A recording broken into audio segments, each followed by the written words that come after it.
We welcome you to Cavaliers Stadium on the campus of Johnson County Community College for today's final regular season non-conference game between the Baker University Reserves and the 9th-ranked Johnson County Community College Cavaliers. Varsity Sports Live, I'm Brendan Bowen, happy to be here on this glorious Monday afternoon. And not normally play baseball on a Monday, but here we are. Game 1 of 2 here against the Baker Reserves. It's Christian Bobson on the mound for the Cavaliers. And for Christian Bobson, this is start number 4. 30 2/3 innings, allowed 22 hits, 12 runs, 10 earned, 7 walks, 38 strikeouts, 2.93 ERA, and a whip below 1. Impressive start to the season for Christian Bobson, as John McGowan will lead off for the Wildcats. McGowan, Jacobson, Blake Reeder, Zach Miller if anyone gets on.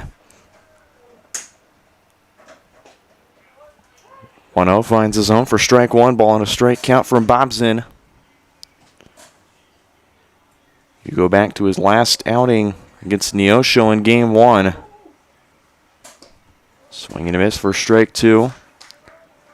Bobson won that game, 4 1/3 innings, allowed 2 hits, 1 run earned, 5 walks and a strikeout. No walks and 5 strikeouts. That one into left field. And it'll drop in for a leadoff hit from McGowan. Batting second, the left fielder, number 8, Ethan Jacobson.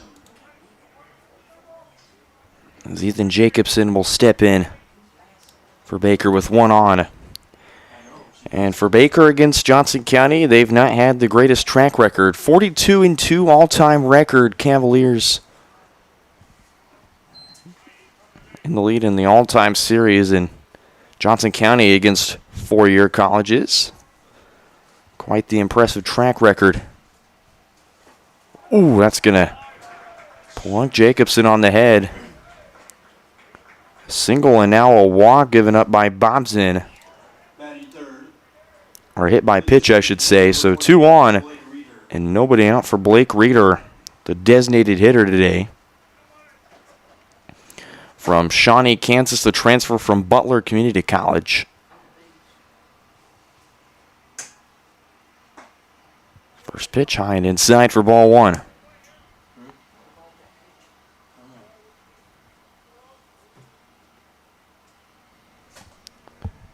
So after having an impressive start against the Panthers of Neosho,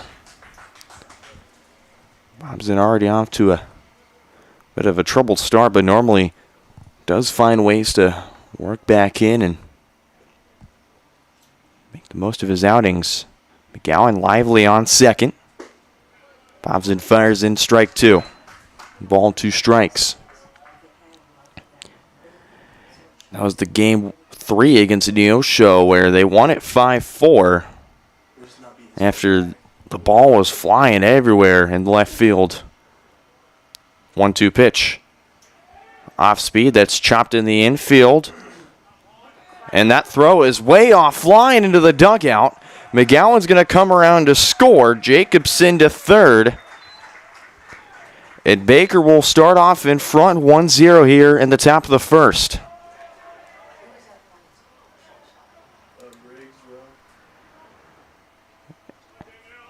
And it looked like a delayed reaction from the infield.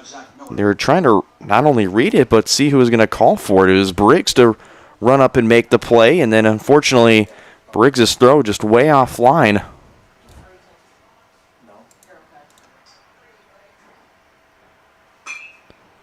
This one into right center.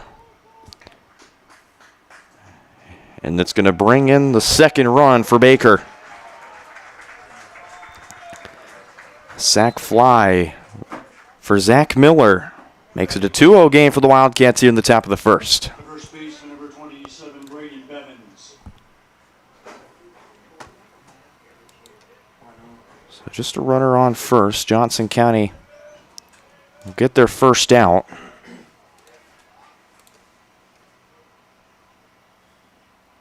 First pitch.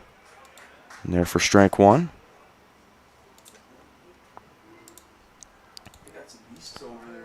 Braden Bivens at first base.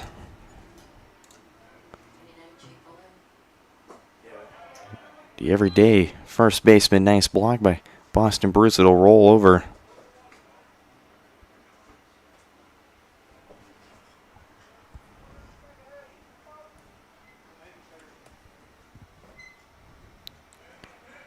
Bivens, the sophomore from Olathe, Kansas, product of Heritage Christian Academy. Throw back to first. Not in time.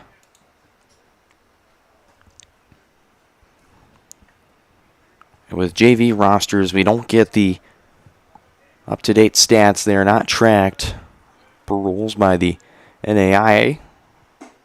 One taken high. Baker out of Baldwin City, Kansas. Just south of Lawrence. 2 balls and 1 strike. Swing and miss for strike 2 from Bobson.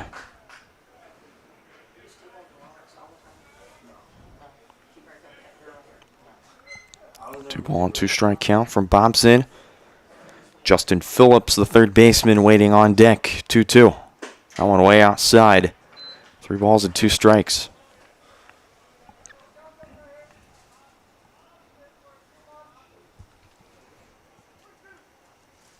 Baker's varsity roster currently 20-22 and 13-15 in conference play.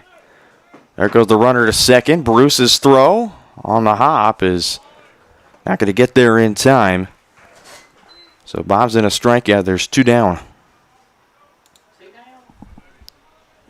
Batting sixth, the third baseman, number 17, Justin Phillips. Justin Phillips, the third baseman.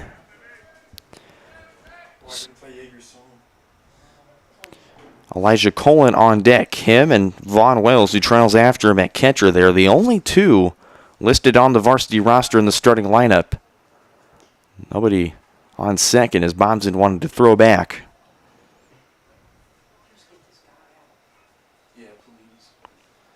Justin Phillips from Topeka, Kansas. Product of Topeka Seaman High School. Been one of the premier high schools in the Topeka area and in the United Kansas Conference. Swing and miss for strike 1. Ball on a strike count to Justin Phillips.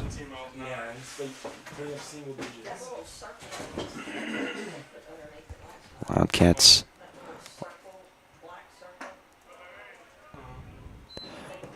led by head coach Tanner Kilmer, who's the associate head coach, but also takes charge of the junior college team. That one taken high and outside. 3 balls, 1 strike.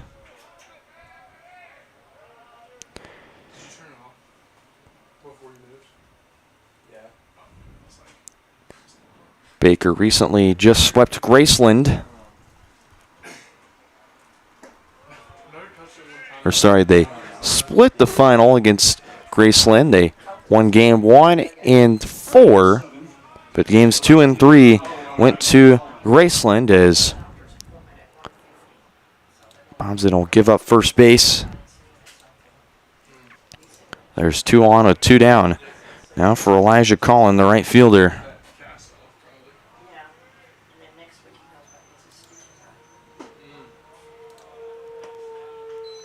First pitch for ball 1.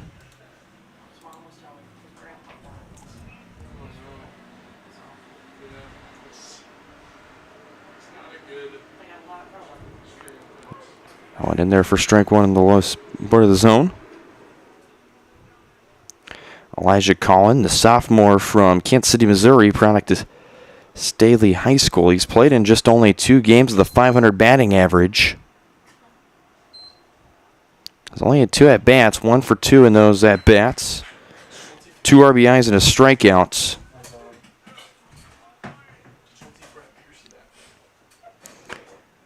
His only 2 games was against Peru State and Mid-American Nazarene, also one of the 4-year colleges in the state of Kansas that Johnson County's had success with. There's a strikeout from Bobson to end the top of the first. 2 strikeouts in the first inning for Bobson and the Cavaliers, but they played 2. The Wildcats lead it 2-0 as we go to the bottom of the first. Starting lineup and more up next on Johnson County Sports Live.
Back here on Johnson County Sports Live, bottom of the first inning.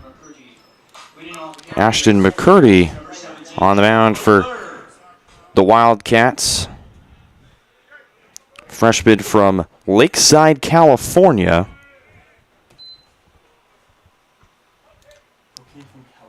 As it's leadoff for Jake McClure.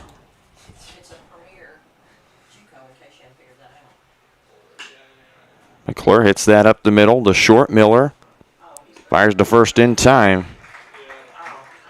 for the first out. 1 down, and now Boston Bruce. So we'll finish out the lineup here. Boston Bruce batting second at catcher. Batting third, the designated hitter, Max Tauchik, cleanup. And in center, Riker Edwards batting fifth. And at first, Easton Rowe batting sixth. And at third, Carter Kelly batting seventh. And at short, Briggs Rowe batting eighth. And in left field, Ashton Hartwig batting ninth. And in right field, Drew Veach. Bobson, of course, on the mound.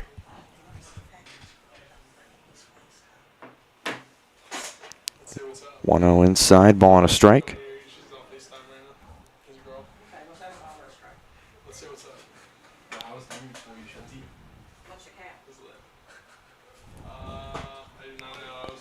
One inside, 2 balls, 1 strike.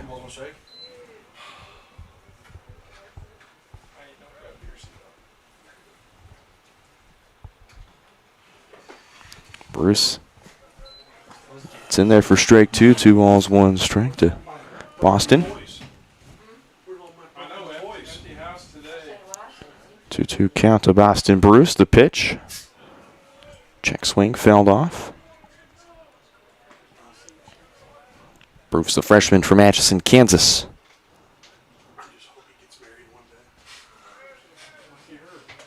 .32 hits on the year. An 83 at bats, 386 average, and he swings and misses for strike 3. It's only the 5th time this season Boston Bruce has struck out. And there's 2 down for Max Tauchik. Tauchik, the sophomore transfer from Colleyville, Texas, Dodge City Community College transfer and future Texas A&M Corpus Christi Islander. Just it's a second straight Cavalier in a row to commit to Texas A&M Corpus Christi. Pitcher Michael Infranca last year is currently Tauchik into left center field. And it's going to drop into the gap and at the wall. It's bobbled in left field by Jacobson, and Tauchik is going to be standing up at second base. An easy double for Max Tauchik as Riker Edwards steps in. And the cleanup spot. Normally, the Riker Edwards gets slotted up to cleanup, but there's a change in the lineup.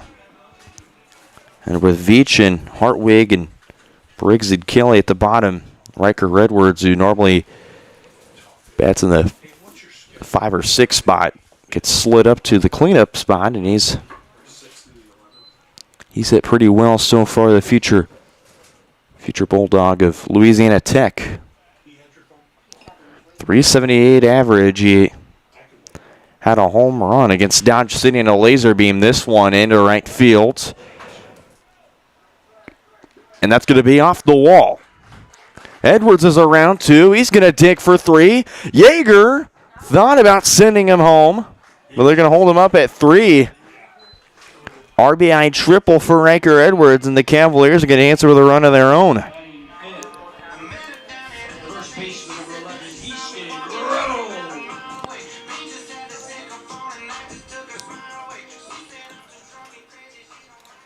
Let's make it a 2-1 ball game. The angle at which you intercepted that actually. Easton Rowe will step in. No,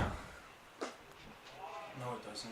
First pitch swing and a miss for strike 1. If you're 15 degrees off, like you would be Easton Rowe, the future Trojan of Arkansas Little Rock, sophomore from Gardner Edgerton High School, 429 average on the season. Has 15 stolen bases and 30 RBIs. Is anybody operating an electric motor in here? Because that could be affecting our reads. Electric what? An electric motor. Yeah. This one, chopped to second. Chard on to first. In time for out number 3.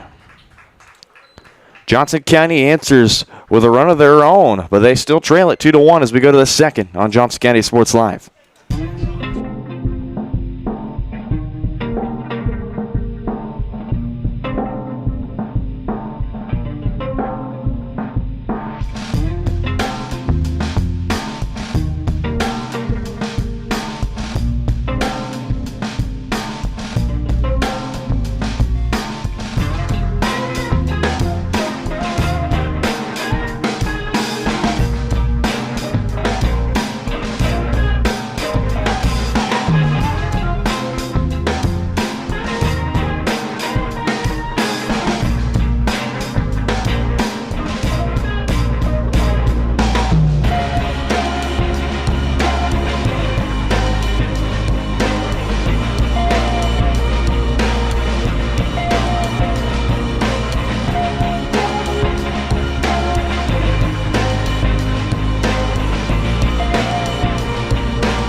Back here on Johnson County Sports Live.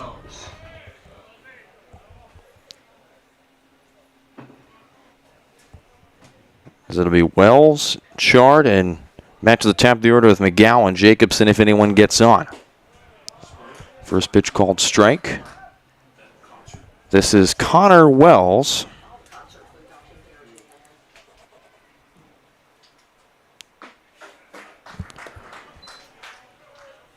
Wells, the freshman from Topeka, Kansas, product of Washburn Rural High School. 3-pitch strikeout from Bobson to Connor Wells, and there's one down. Wells only logged 1 at-bat on varsity this year. The second baseman, number 2, Aiden Chard. Aiden Chard the freshman from Fredonia, Kansas.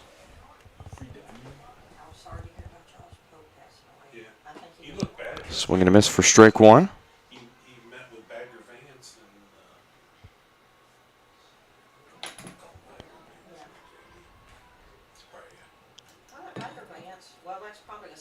and 1-0 to Char. That one just outside. yeah, he looked like that was outside.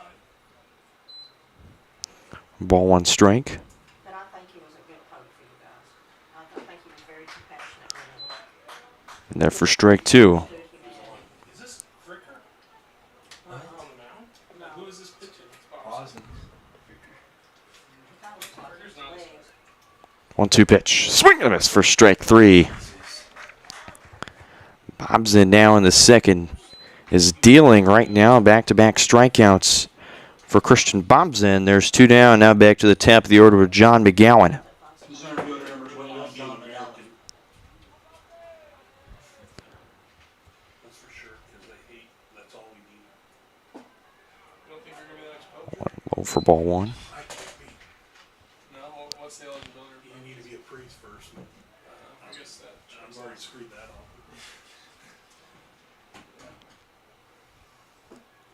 Take it low for ball one to I guess it's like the reading numbers. I'm not even pointing. McGowan. That's really good. Just reading anything. 7? What is it reading? It might be like reading something on McGowan It's that ant moving across. Yeah. got over the singles last time out. This one popped up in the infield. High flying pop up for Easton Row. 1, 2, 3. Top of the second for the Cavaliers. Go to the bottom of the second. Cavs up to bat next on Johnson County Sports Live.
Back here on Johnson County Sports Live as there goes Coach Yeager hustling to third.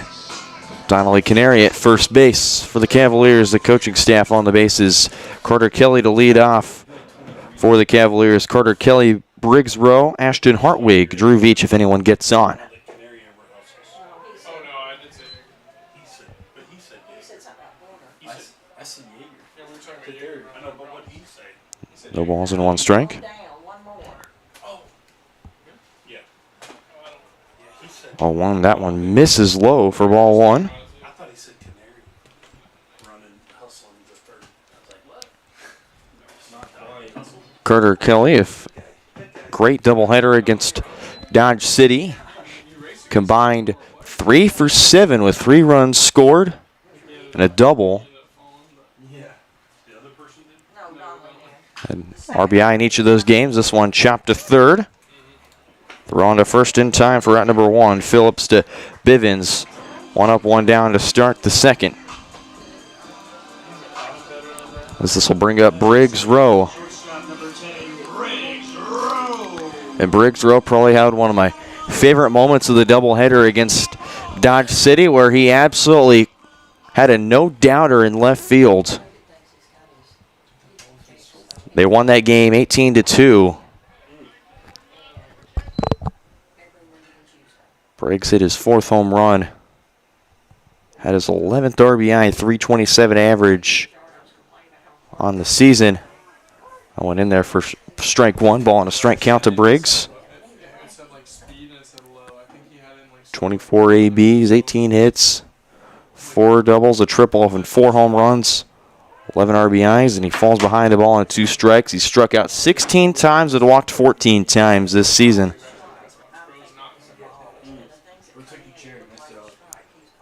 Ball on 2 strike count. Here's the pitch. That one just misses outside. Wells trying to frame it in. 2 ball, 2 strike count.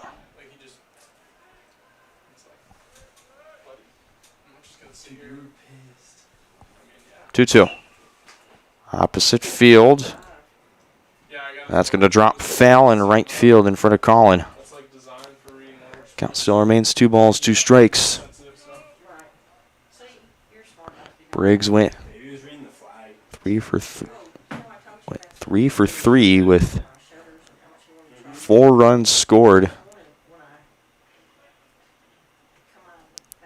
Hit a home run, of course.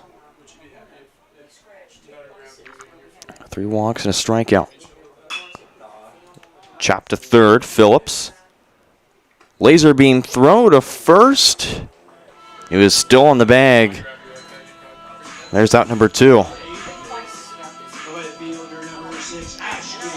Ashton Hartwig will step into the box for the first time in quite some time. He is on the mound. Gets Dodge City.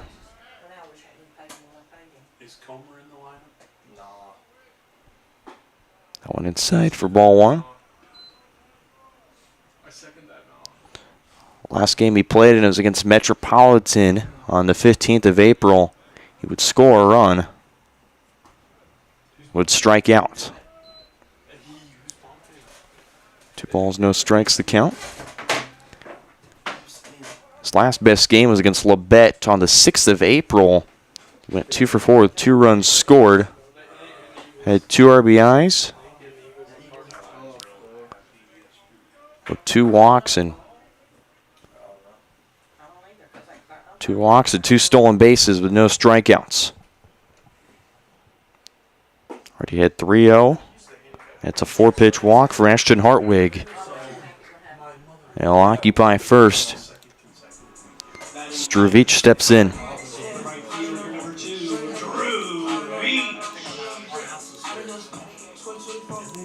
So 1 on, 2 down, Druvich. Had a 3-run inside the park homer in game 2. Your handicap, my handicap number is your handicap. Oh, it's like printed out. No. On the scorecard, That one taken low.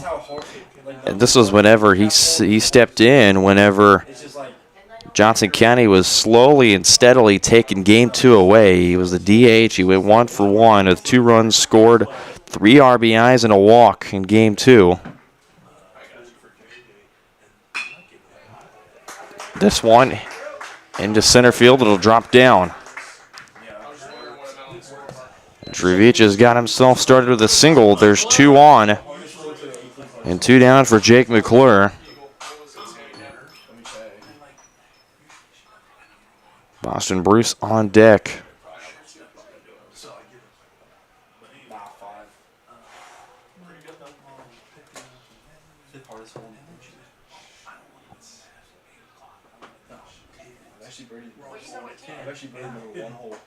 First pitch to McClure. His second at bat against McCurdy.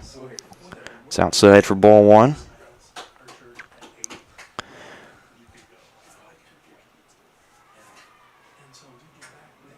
McClure 0 for 1 of the ground outs. This one a little flare. Diving play by Jacobson's going to get by him. And that's going to score some runs. Hartwig to tie it. And in to take the lead is Druvich. 2-run RBI double for Jake McClure. And the Cavs back in front. 3-2 lead for Johnson County. Johnson County taking their first lead of the afternoon. After Baker would plate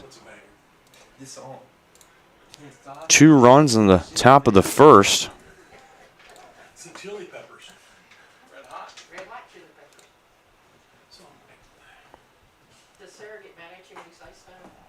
Off speed to Boston Bruce.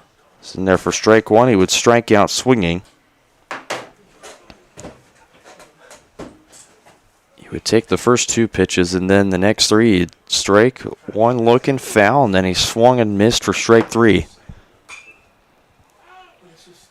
Gets to foul off that one. He falls behind quickly 0-2.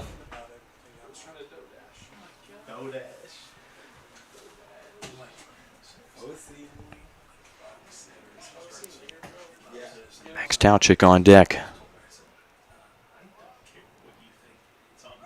0-2. There goes the runner to third. That's into center field, and it'll get down. In to score is Jake McClure. RBI single for Boston Bruce. And the Cavs are going to plate their third run here in the second, their fourth of the game. With Max Towchick stepping in.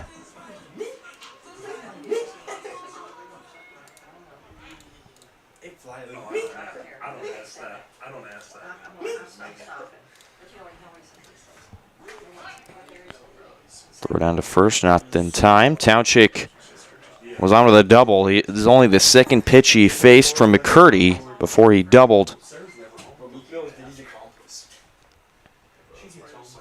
First pitch.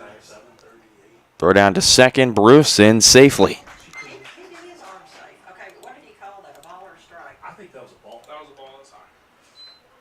So Boston Bruce to second base. Max Towchick already ahead in the count. 1 ball, no strikes. Maybe me, I don't know about you. You're pretty solid. You run with like grace on your feet. 1-0. This is chopped up the third base line. We'll call it foul. So 1 ball, no strike to count.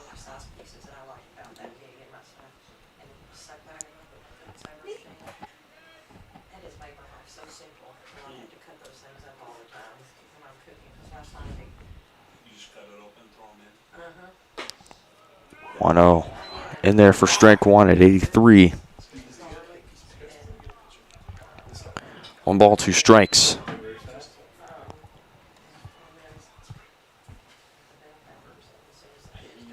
Can Max Towchick get his second hit? There goes Boston Bruce to third. It's going to get past Phillips at third and into left field.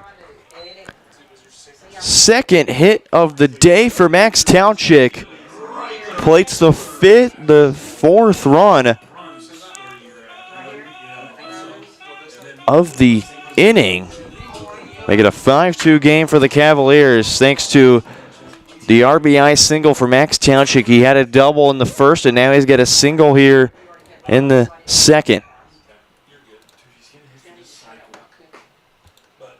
First pitch, a strike to Riker Edwards.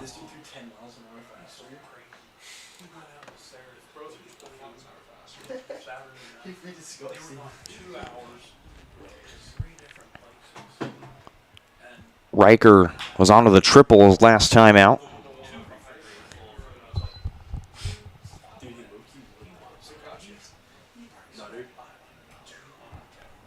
For Riker, it's been nothing short of speedy and electric.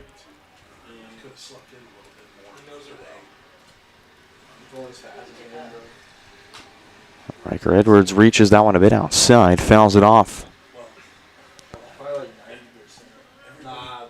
No balls and 2 strikes.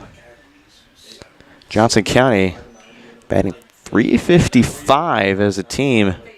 .453 on base percentage. 0-2 count to Riker. The pitch. That one inside. It's up the line and through. Fair ball. It's going to get into left field by the bullpen. Towchick chugging around third. He's going to be sent home. They're not going to make a play at the plate. Riker Edwards also has his second hit. 6-2 ball game for the Cavaliers.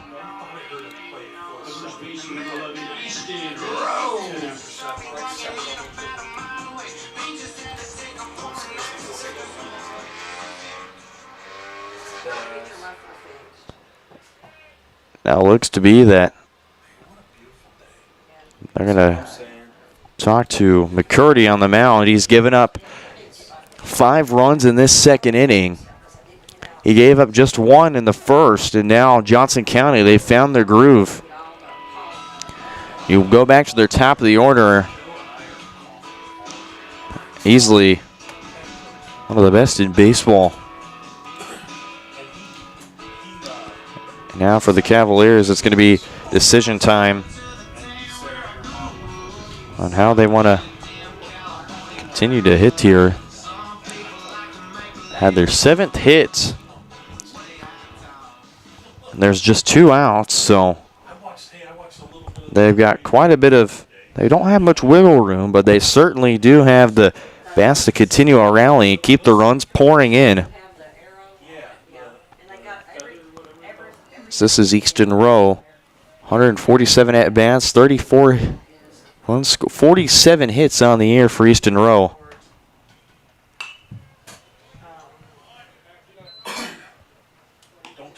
Will join his teammate Jake McClure, Arkansas Little Rock. Yeah, they won 3 in a row this weekend. Let's go. 8 doubles, a triple, 8 home runs. The team lead in home runs with 8. Takes time. 44 RBIs, which is the 3rd most on the team behind Mike and Miller's. The team lead at 46 and Bo Schenkel with 45. 25 walks, 25 strikeouts. Easton Rowe squares that one up and foul, and Canary trying to make the bare hand catch at first base, but just out of his hands. And they're going to send Blake Neese to chase after the foul ball. No balls and 2 strikes.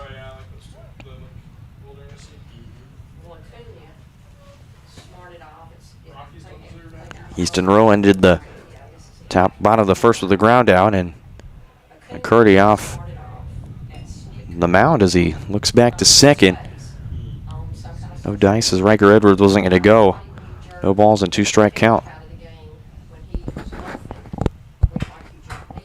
The 0-2, there goes Riker to third. 1 low for ball 1. Edwards into third safely.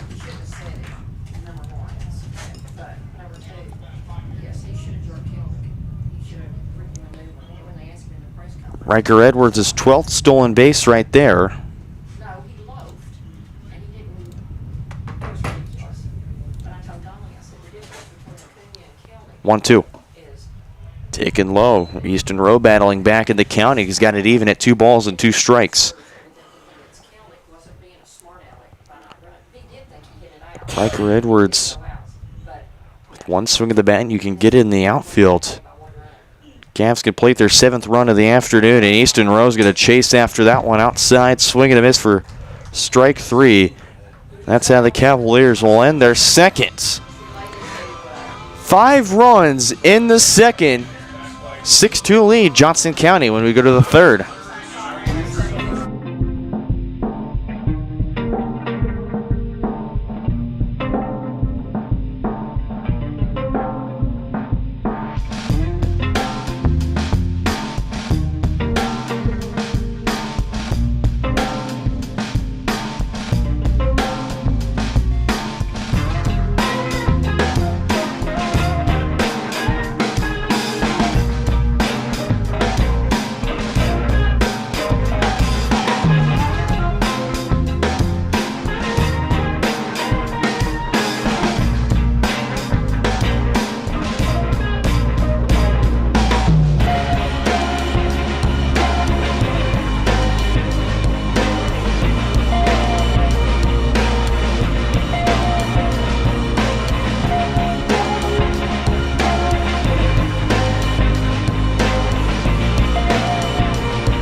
back here in the third inning on Johnson County Sports Live.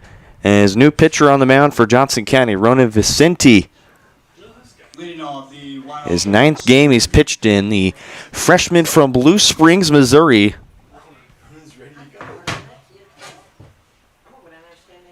The field umpire told me he said they only His last outing was against Metropolitan. He went 1 inning and had 3 strikeouts. fielder number 80, Ethan Jacobson.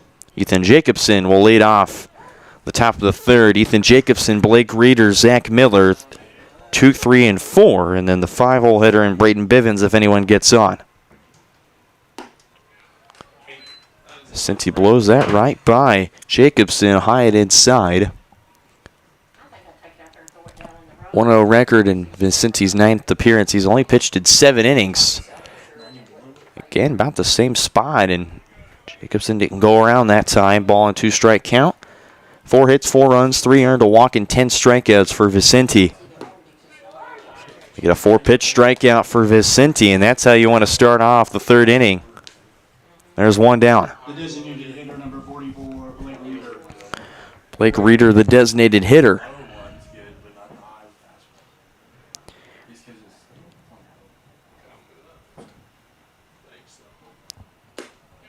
Had a single, but then would reach.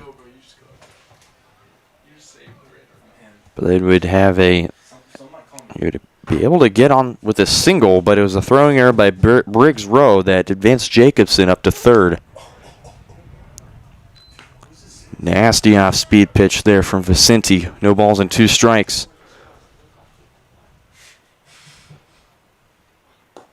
That one misses low and outside. 1 ball, 2-strike count.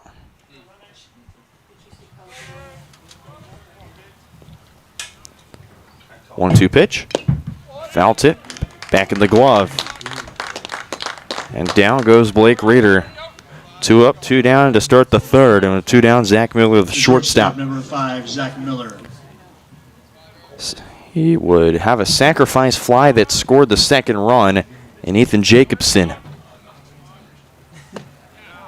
went in there for strike 1, and happy that we can get the center field camera back and going for you. 65 degrees and sunny in Overland Park, Kansas. Winds only at 7 miles per hour. Lower than the usual 20 to 30 mile per hour wind we were seeing the last couple series. Taking low, 2 balls, 1 strike.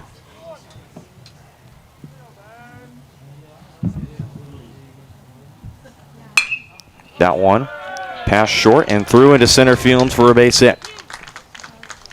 Miller's going to go for 2. He's feeling lucky. Throw over to short. 2-out double for Zach Miller. Baker's going to get back on the base paths. They notched their second hit of the afternoon.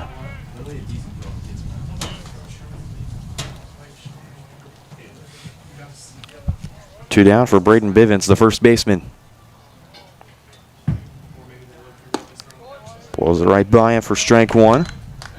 Would strike out swinging to get the first out,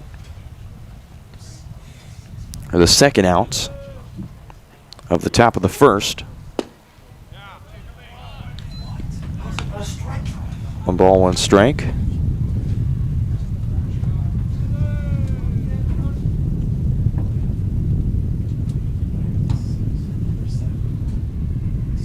One count. Swing and a miss for strike 2.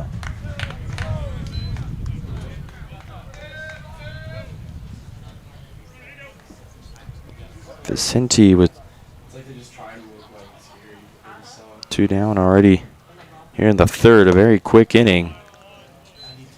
I went inside. 2 balls, 2 strikes. Vicente already with 2 strikeouts.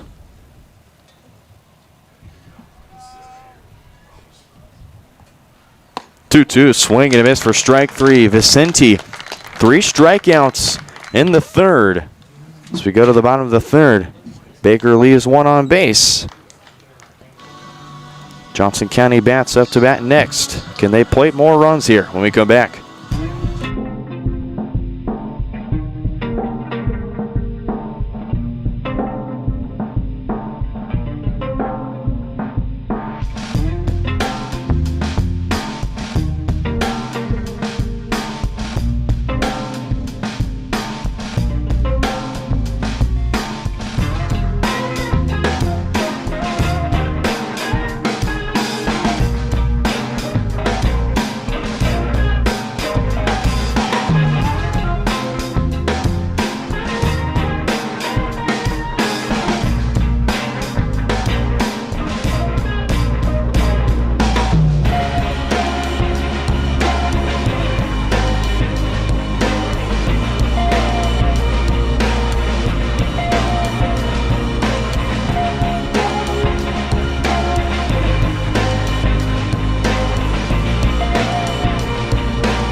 Back here.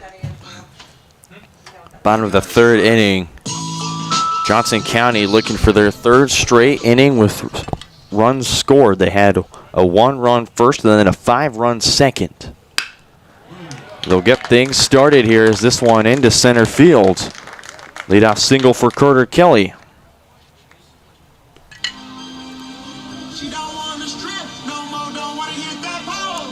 Shortstop number 10, Briggs Rowe. And Carter Kelly, who started the bottom of the second with a ground out, starts the bottom of the third with a single. This is the first time today that they've led off an inning with a base hit. So here's Briggs Rowe. That one cranked inside and fouled off. Briggs grounded out to Justin Phillips his last time up. Starts off 0 for 1. Baker, no activity in their bullpen, but the Cavs have 2 going in the pen right now.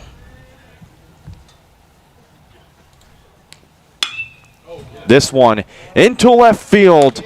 No doubt about it. 2-run shot for Briggs Rowe. That's Briggs Rowe's 5th home run of the season. And the Cavs plate 2 more here in the third, making an 8-2 ball game.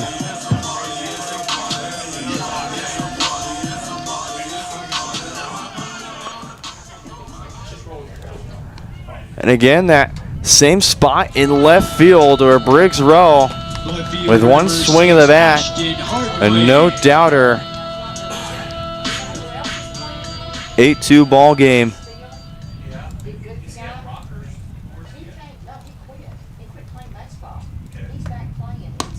Hartwig takes first pitch inside for ball 1. Ashton Hartwig goes on to the walk. He would score the first of the 2 runs off the RBI, 2-run RBI double from Jake McClure. Ball on a strike count. Yeah, I was just, when Pierce said I know him, he got pretty excited, so I was pretty excited. 1-1, fouled off. Count 1 ball, 2 strikes. Hartwig, the freshman from Edmond, Oklahoma, Deer Creek High School product. 13 hits and 48 at-bats for the freshman, 271 average. One taken low for ball 2, 2 balls, 2 strikes. 7 walks, 7 strikeouts, 7 stolen bases. Started 15 runs this year. 2 balls, 2 strikes to count to Hartwig. The pitch. Flinched a little bit, thought about going around, holds off. That one outside, counting out full at 3 balls, 2 strikes. Drew Veach on deck. 3-2. Hartwig turns on this one into left field, and that's going to drop and be off the wall. Hartwig is already going to second. And Coach Yeager is going to hold him up there. A big double after the home run for Ashton Hartwig. Johnson County already back on the bases.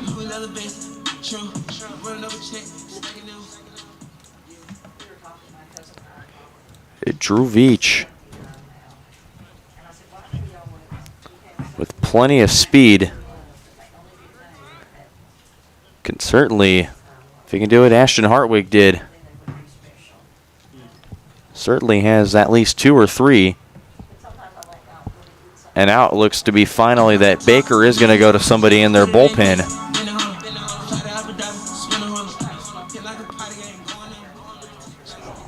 Now visit over as Baker looks to get an arm active and going. As Drew Veach will step in. He was onto the single into center field his last time up. Runner to third. Throws in time there.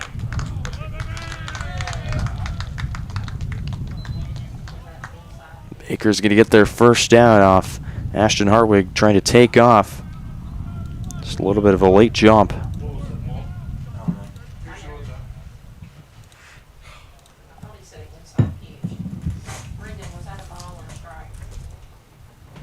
Pretty sure it is ball one.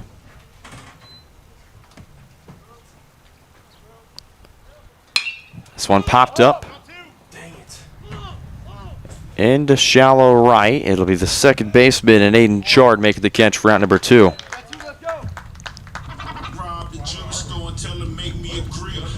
The second baseman, number 17, Jake McClure. 2 down for Jake McClure. 1 for 2 of the runs scored, 2 RBIs. Ground out, and then that double. Score the first 2 runs, or the second and third runs. First 2 of the second for Johnson County.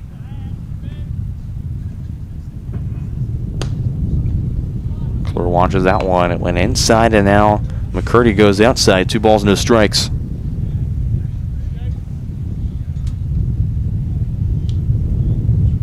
That one outside. 3 balls, no strikes. Quick 3-0.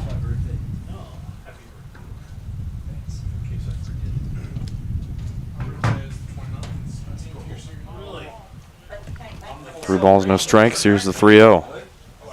Taken outside, a 4-pitch walk for Jake McClure.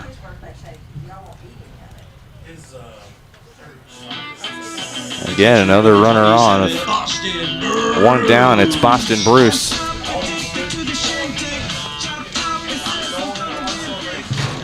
You know when the red hot chili peppers blare, that's when you know.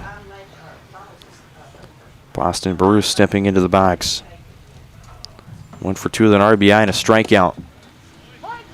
Strikeout his first time up, and then would single.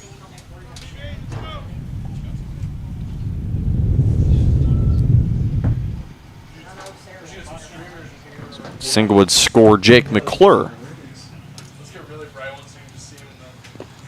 One low. And ball 1 strike. You know, like the letter shaped balloons is happy. A strike to Jake with Max Tauchik on, or Boston with Jake McClure on first. Max Tauchik on deck. That one way inside. Curdy looking a little fatigued. He's going way inside and then way outside, kind of nothing in between. Throw down to first. Back in safely is McClure.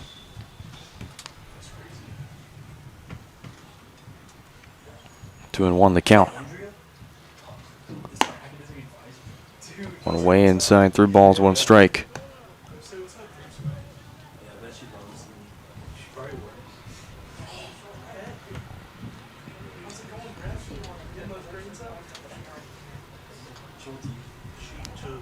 One count.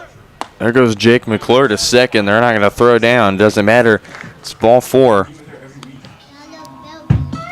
Boston Bruce is going to occupy first, and McClure goes to second. There's Max Tauchik. As another mound visit, it looks to be that they're going to take out McCurdy as the new pitcher will come into the game for the Wildcats. Well, that's that change with Max Tauchik up to bat next on Johnson County Sports Live. 8-2 lead for the Cavs here in the bottom of the 3rd.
here on Johnson County Sports Live.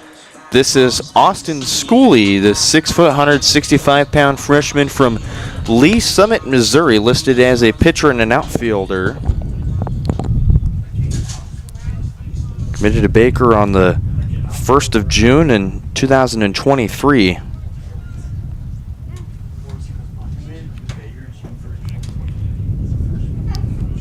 He topped 80 on his fastball, bounced 73 on his changeup, and he's got about top 65 on his curveball when you go back to his high school numbers that he did with Prep Baseball Report. That's a lie. Popped up and fouled it out of play.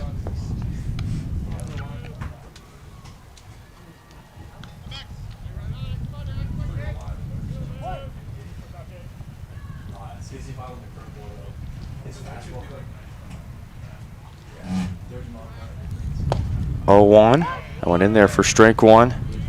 That one at 79 miles an hour.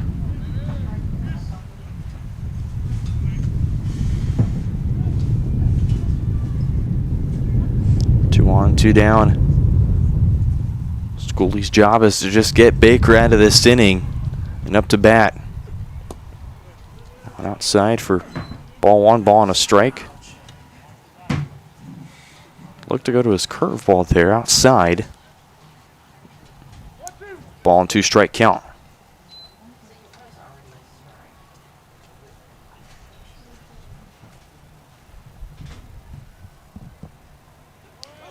There's runners going, and they're both going to be in safely. McClure to third.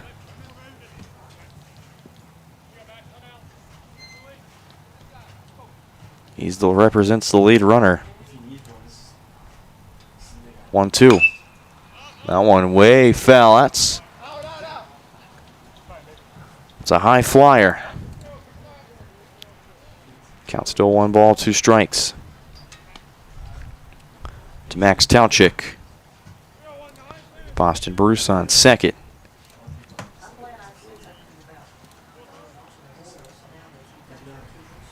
1 ball, 2 strikes, the count again. Schooley looks, kicks and fires. Went to his curveball there. Allen popped up into shallow right, and that's going to be Chard making the catch for the 3rd out. So Schooley does his job, gets Baker out of the 3rd as they give up 2 more runs. They lead at 8-2. Johnson County, 8 runs on 10 hits with no errors. To the 4th we go, 8-2 lead, Johnson County.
Back here on Johnson County Sports Live. Go to the top of the 4th inning. New pitcher for the Cavaliers as the day is done for Vicente. He went an inning, allowed 1 hit and 3 strikeouts. So this is Cooper Westra, the freshman from Lee Summit, Missouri, product of Rockhurst High School. He only pitched to one batter. It was just the lefty he needed to take care of, and then they brought in another arm. Ooh, that one inside. 2 balls, no strikes.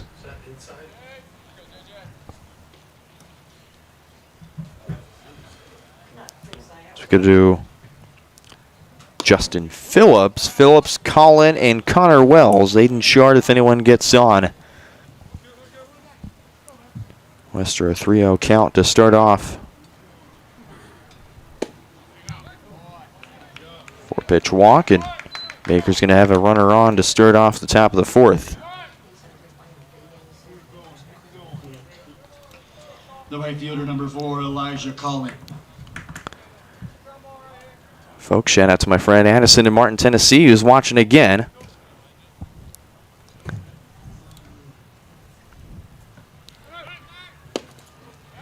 Phillips to second.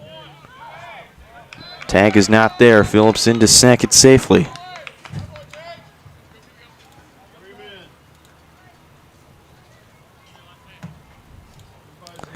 Very appreciative of Addison, who tunes in about every home game. Every time we're on, always tuned in, very appreciative. And watching the Cavaliers. This one into right field. That's going to go foul. Drew Veach was in chase. Going to the bullpen.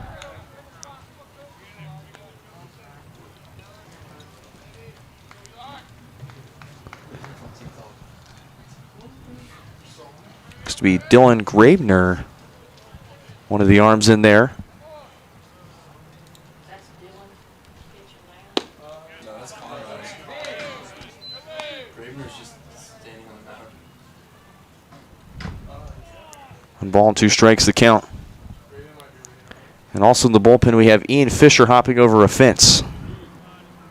1-2 count. I'm going to take it outside. 2 balls, 2 strikes.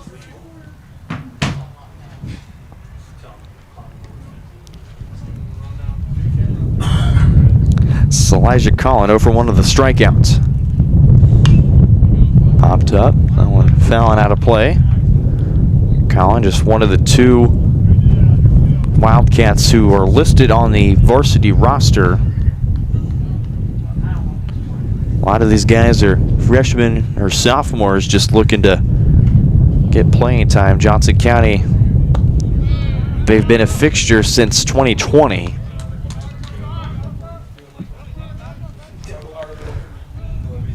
And in those past couple of years, they've played as little as 1, or a few years ago, they've played a 4-game series against Johnson County. Swing and a miss for strike 3. Westra is going to retire the first batter. The catcher, number 1 16, down. Connor Wells. For Connor Wells, the catcher. That's the original. Connor Wells, for one of the strikeout. Johnson County struck at 8 batters today with Wester's first strikeout after giving up a walk. 1-0. This is chopped to third. Kelly, laser beam over to first in time. There's 2 down. So that was Briggs Row, actually. That looks like they flipped the left side of the infield. Briggs is now at third. Carter Kelly at short. Easton Rowe, Jake McClure. Same spots on the right side of the infield.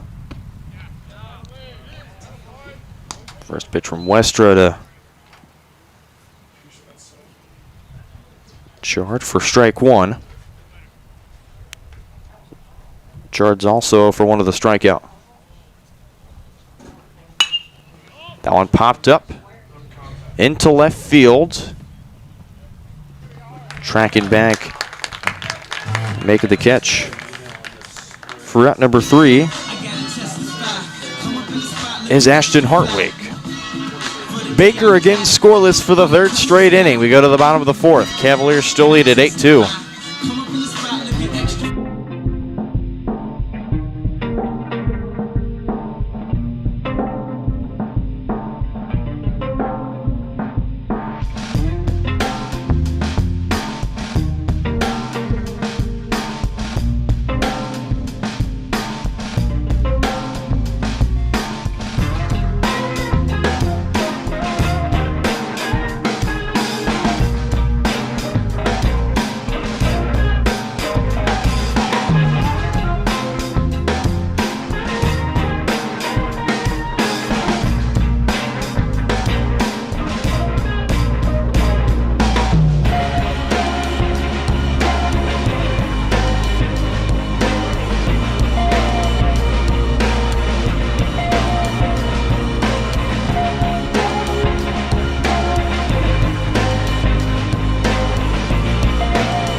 Bottom of the fourth for Johnson County, Number 16, Riker Edwards. So the cleanup hitter, Riker Edwards.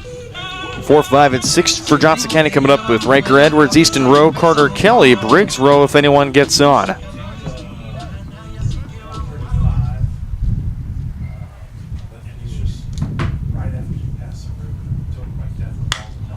This one a chopper to third, that'll go foul. That one will trickle into left field. Umpire needing baseballs. He's the brother of one kid that played Elliott. I was wondering because his dad's here, and I was wondering. Riker's 2 for 2 with 2 RBIs. He's got a double and a triple today.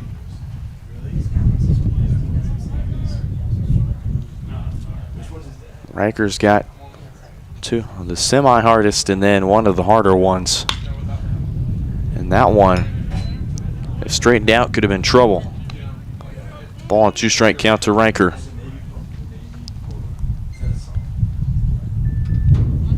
Him and Max Tauchik both with multi-hit games today. 1-2 to pitch to Riker, taken high, ball 2.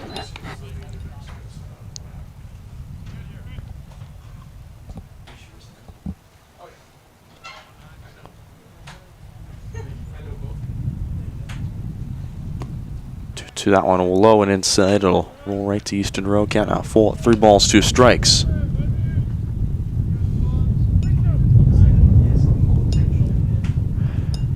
Riker, his 3rd straight multi-hit game. He went 3 for 4 in game 2 and 2 for 3 in game 1 against Dodge City. This one into left field. Diving effort by Jacobson. It's going to get by. And Riker has a leadoff double to start off the bottom of the 4th inning. The first baseman, number 11. Riker wanted extra bases, so ignore the easy single. But he picks up his 3rd hit. His 2nd straight game with 3 hits. The most he's had in a game is 4. He's done that twice this year. Once against Iowa Western in game 4 and the other one against Neosho in game 4.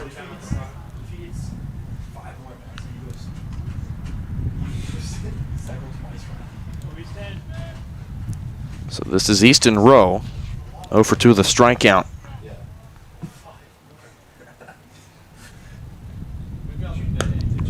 One 0 way outside, 2 balls, no strikes. Fastball got away.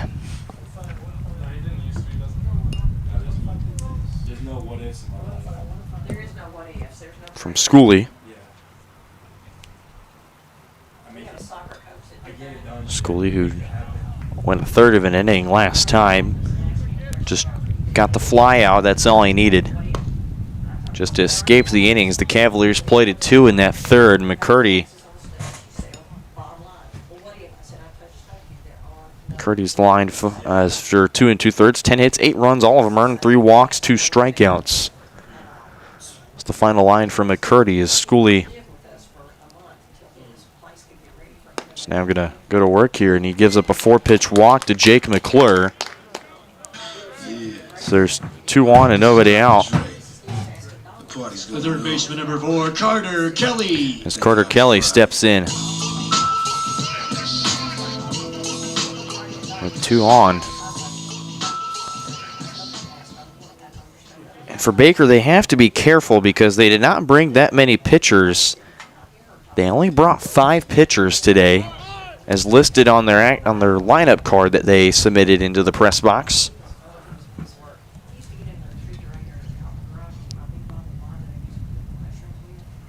So McCurdy, Schooley, Rhodes, Ryan, and Vague. It's the only 5 pitchers they brought today. Although they do have some other position players that can play pitcher. They threw to second, and Riker Edwards is going to be caught in a rundown. They're going to eventually tag him out there.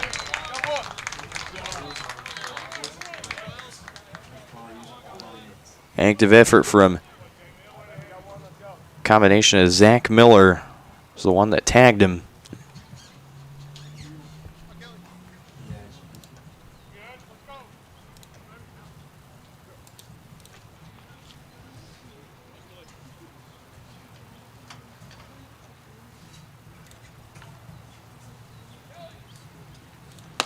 Swing and a miss. Carter Kelly. 2 balls and a strike.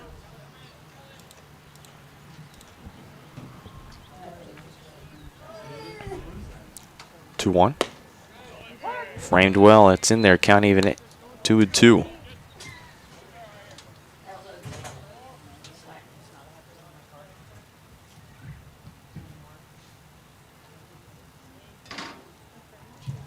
McClure, big lead off. There he goes. That pitch low, and McClure, Easton Rowe, excuse me.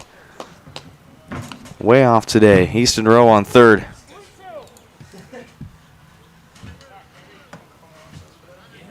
You should have had some chocolate yesterday. He said that was 3-2 pitch. And I missed 2 balls. Much happier. Carter Kelly. That's cranked into left field. Carrying well. They're going to look over the wall, and that's going to go. 2-run shot for Carter Kelly. Carter Kelly's 3rd home run of the season. The second 2-run shot for Johnson County in this game. Make it a 10-2 ball game. The shortstop, number 10, Briggs Rowe. She don't want to strip no more, don't want to hit that pole. Hit my own plug, I get it in and go. Isn't that home? I mean, that's 10-2 lead for Johnson County. Briggs Rowe takes first pitch strike.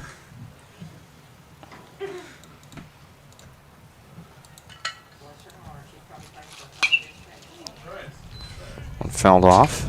no, she's got enough. She don't I see what you're saying. Ball, 1 strike. It's kinda, If I was sitting in the stands and right before John Home, I'd walk up here and say, "You play this song." Sorry, 0-2. Take it low. Why would you knock my lights out? It's not much. Ashton Hartwig on deck. no, if it was your walk. What is your walk-up song? Lord knows my dream. Who? Lord knows, yeah.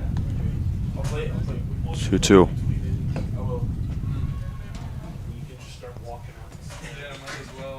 Yeah. Just start walking from here. Pitch to Briggs, who hit a home run. I'm really confused with this guy. 3-2 the count. It's 3-2. Yeah, but that, You just put it up. Here's the 3-2. Take it low and outside for ball 4. but last thing, I will Need another walk from Schooley. Fielder, number 6, Ashton Hartwig. Ashton Hartwig will step up.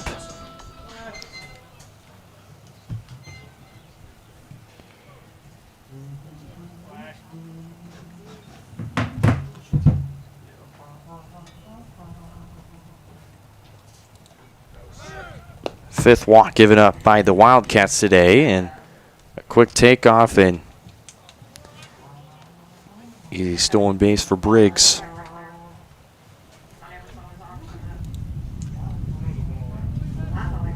Yeah, you picked it. First pitch, ball 1 to Hartwig. 1-0. Oh, that's going to a laser beam right at his head. It's going to hit him. The right 2 on fielder, and 1 number out 2, for the Cavaliers. Lee. Show you how to drip, pot it up, put it on the jet, out of here. 2024, out here. As Drew Veach. So they're at the bottom of the order. The bottom. 1-2 day for Drew Veach with a run scored. Probably just bring the same exact. Probably just bring the same exact one. Veach was on with a single and a pop out. Probably tape it together and say. Popped out in the bottom of the 3rd. Good as new. and had that single in the bottom of the second. Third straight inning he's batted. Going in there for a strike. Ball on a strike count.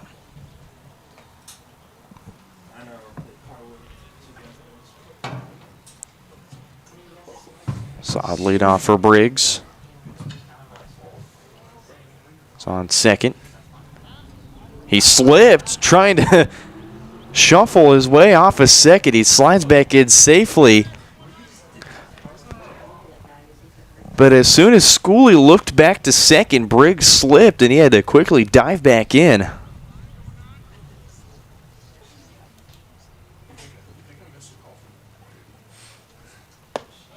One taken. Just top of the zone, strike two. 1 ball, 2 strike count.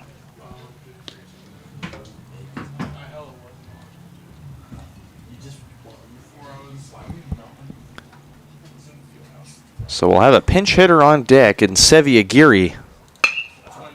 This one to short. Miller to second for 1, on to first. Not in time. It'll be a fielder's choice for Sevi Aguirre with runners on the corners. Your attention, please. Pinch hitting for the Cavaliers. Number 24, Sevi Aguirre.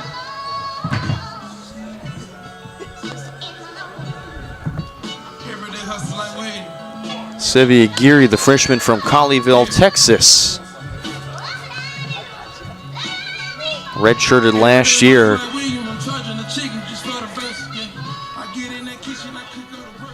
9 at-bats with 3 hits, 3 runs scored, 2 walks, 2 strikeouts, a .333 average again.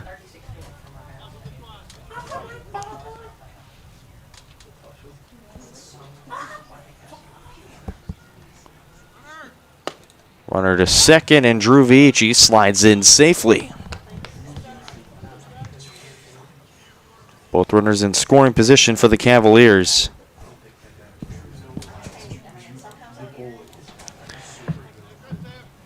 Veach represents the possible winning run. Again, 10 after 5.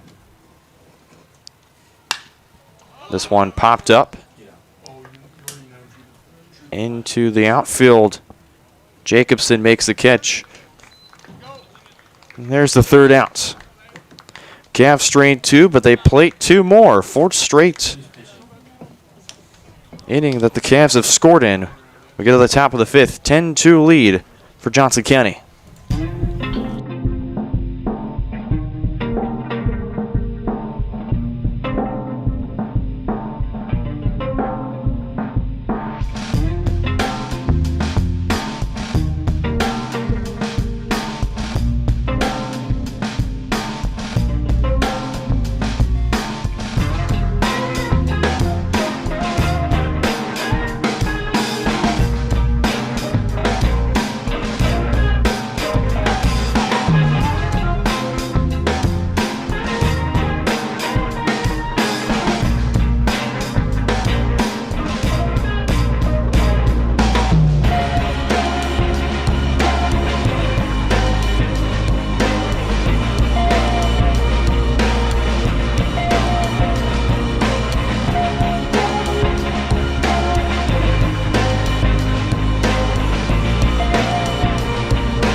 Fifth inning on Johnson County Sports Line. Brendan Bowling back here with you on the call. New pitcher for the Cavaliers. It'll be Colin Conrad. Cooper Westra after an inning, a walk and a strikeout. John McGowan to lead off. Colin Conrad, this is game number 7 for the freshman from Olathe, Kansas. Foul tip backwards off the mask of both the home plate umpire and Buster Bruce. Conrad, the product of St. Thomas Aquinas High School. Again, game number 7, 0-1 record with 5 innings pitched. He's allowed 11 hits, 9 runs, 5 earned, 6 walks, just 2 strikeouts. ERA of 9.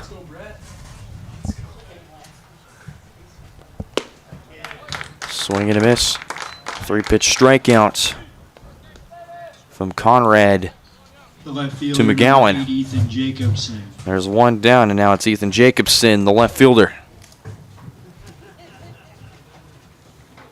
Jacobson 0 for 1 of the runs scored and a strikeout. Taken outside for ball 1.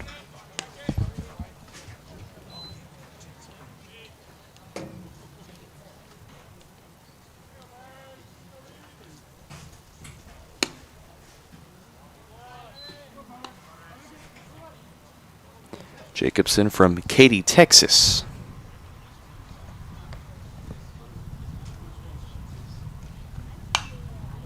It's 2-0s, fouled off.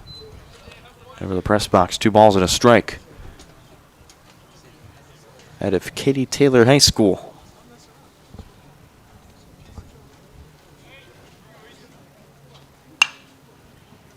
Swings at the 2-1, and that's going to be fouled.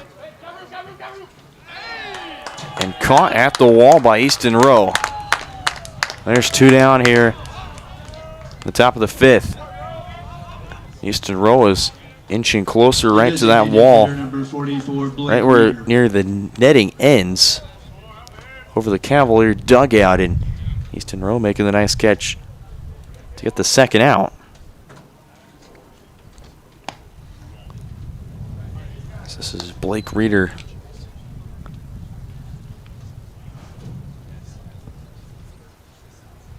From Butler Community College, the transfer.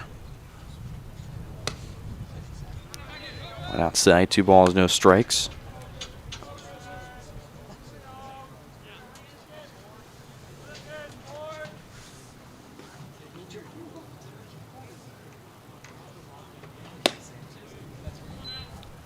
Rio the count.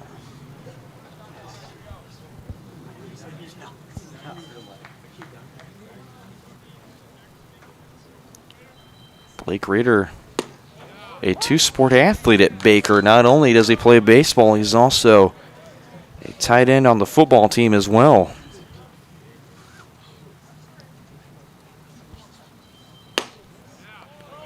Be a walk for Reeder. So with 2 down, he gets the Wildcats back on the bases. All for Zach Miller.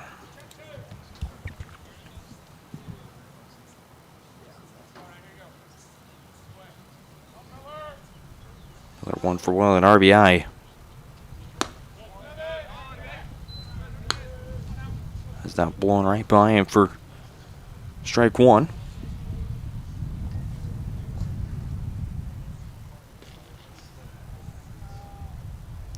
Conrad's last outing against Metropolitan Community College. 0-1, framed back in well by Boston Bruce. It's in for a strike. 0-2 count. 1 inning against the Wolves. He allowed 1 hit, at a strikeout, or at a walk. 0-2 inside. Ball 2 strikes. He didn't, but before Metropolitan, he didn't play until the first game of doubleheader against Metropolitan back in March 11th, so he didn't appear in a game for over a month. He gave up a home run at a walk and a strikeout. He would get out of the inning, but just gave up a home run that altered the game for the Cavaliers as he strikes out Zach Miller to end the top of the 5th for Baker. They strand 1. We go to the bottom of the 5th. Cavs still lead at 10-2 on Johnson County Sports Live.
back here on Johnson County Sports Live. Bottom of the fifth inning. Boston Bruce to lead off for the Cavs. We'll take it outside for ball one. It sucks. That's what I told him. Some of the balls. It was for strike one. Somebody calls it a strike. I can't Boston do Bruce, that. 1 for 2 with an RBI, a walk, and a strikeout. Gets a strike, and he doesn't say anything or put his arm, and then when he shows his That hands, I'm one like, picked "You call that?" in the dirt by Connor Wells. Count 3-0. I had a big rock shooter thing I did head. Take it low. Oh, that's 4 balls, can't be 4 balls, so what did he call a strike? So it's a 3-1 count. 3-1. That went inside. Now this is ball 4. Boston Bruce will take first base. Yeah, and the one guy that The called a designated strike- One on for Max 25, Townchick. Max Townchick. And we were just trying to go by what we saw, and I'm like, Your attention, please. Pinch running at first base for the Cavaliers. Number 28, Bo Shingle. So the Cavs will go the pinch runner on first base. Throw back to first. Not in time. It's Bo Schinkel on first base. Speedy outfielder. There he goes.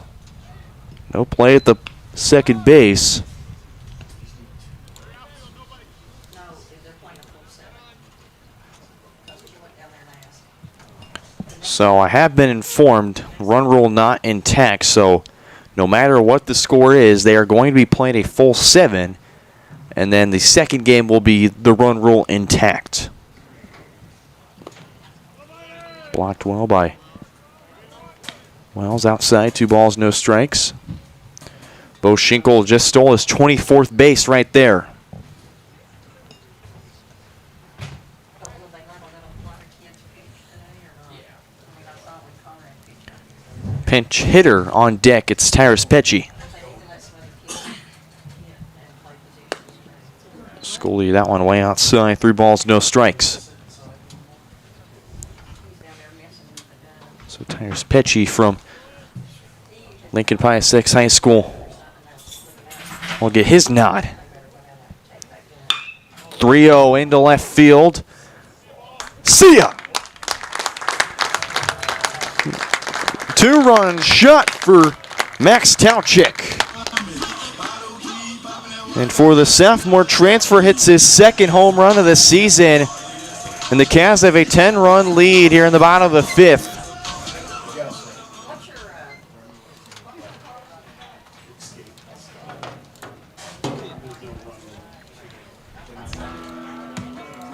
Your attention, please. Pinch run. Third home run of the day for Johnson County. Pitch. How about that?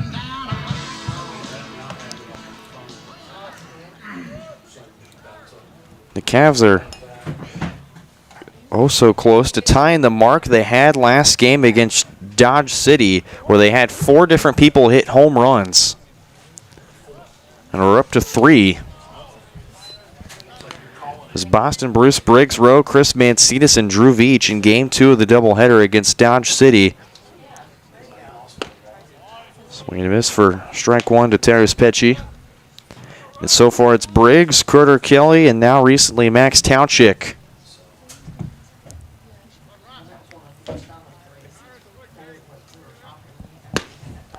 Swing and a miss for strike 2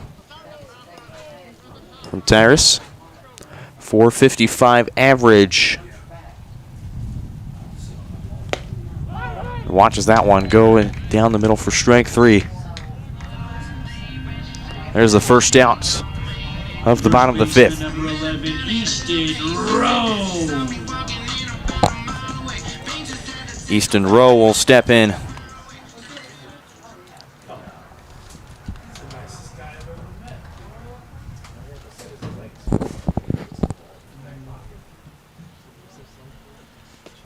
Pitch to Easton is in the turf for ball 1. 0 for 2 of the runs scored, a walk and a strikeout. He's got 2 stolen bases today, both. He goes off. Not at me, he doesn't go off at me.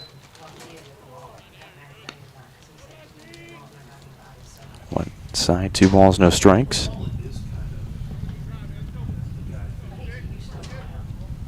That one fouled back. 2 balls, 1 strike. He puts everything. And then you'll see it sometimes, you guys can start cleaning it out, and you're like, all of that was in for 2-1 count. Carter Kelly on deck for Johnson County. That one up the middle. Miller, a wobbly throw, but it's going to get him. So Miller, who is playing in a deep shift, has to run up and made a bit of a wobbly throw, was on the ground, but still in time to get the second out.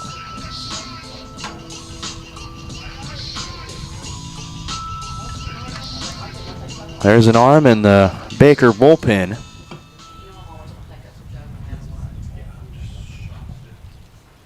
Carter Kelly steps in. That one wild and outside.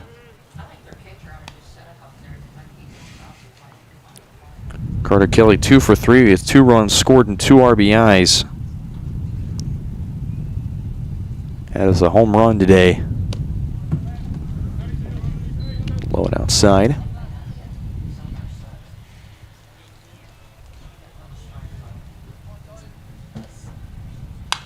Popped up and foul.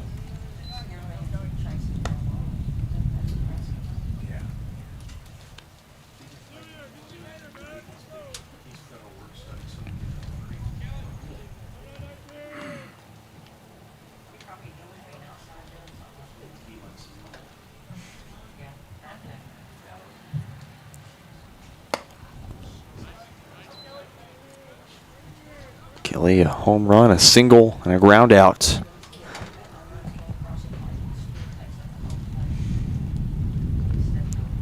(3-1). In there for strike 2. Can't now fold to Carter Kelly.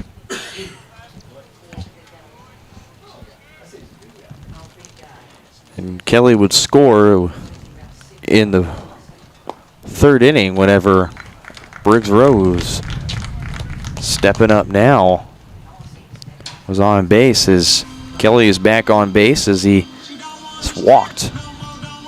The shortstop, number 10, Briggs Rowe.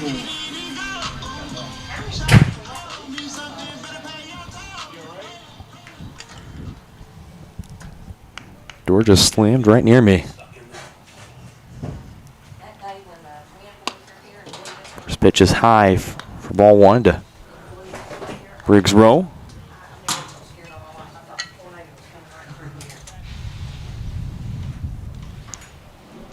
It's been a walk, a homer, and a ground out today so far for Briggs Rowe. 2-0 count. Throw back to first. Not there.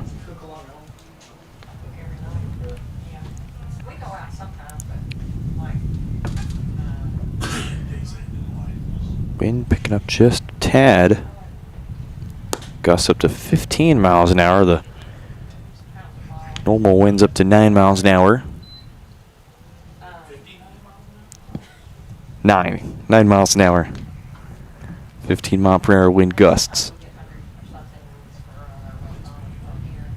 3-0 count. Curveball inside for strike 1.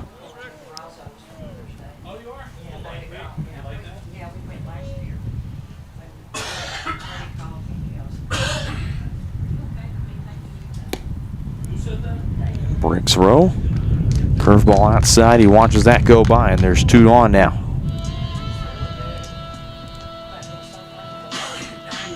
The right fielder, number 6, Ashton Hartwig.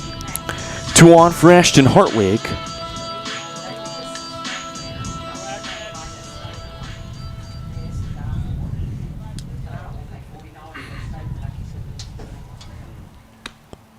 First pitch to Hartwig. It's high, but it's in there for strike one. So for the 4-year starter at Deer Creek High School, 4th rated outfielder out of the state of Oklahoma. See, I think I got one But we're going to, my buddy's on the 3-1 record with a 1.9 ERA. Batted .419 his senior year. David called to make the reservation, and, because he's open on Sunday. So far for Ashton Hartwig. And he's open on Saturday and Sunday. 1 for 1 of the double. He's walked and he's been hit by a pitch. He had started doing that. Hartwig is going to pop this one up in foul territory on the third base side, and Justin Phillips runs over to make the catch for the 3rd out. Cavs strain 2. We go to the top of the 6th. Johnson County. 2 more runs come across. 12-2 the lead for the Cavaliers.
Back here for the 6th inning. Johnson County Sports Live. It's Braden Bivens to lead off. Bivens, Phillips, Collin, Connor Wells if anyone gets on. He starts off by grounding this to 3rd. Breaks on to Easton Rowe in time for out number 1. So Colin Conrad still going to work here strong. The third baseman, number 17, Justin Phillips.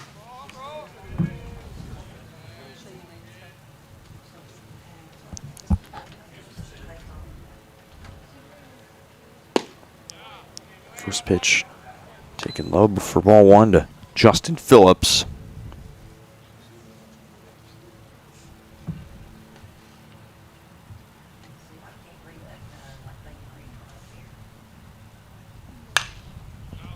Phillips fouls it off. At a play up the third base side, and Justin Phillips, he's walked twice today. Walked in the top of the 1st and in the top of the 4th. 1-1 into left field. And trying to make the diving play. Just goes foul. Ashton Hartwig, excellent effort there.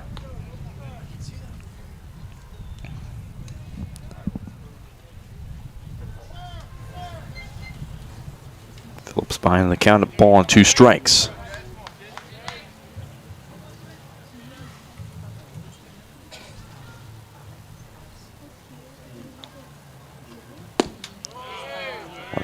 Outside.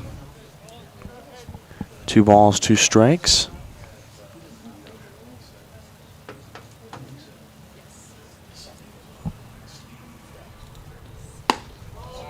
On outside. Conrad's worked it to a full 3-2 count.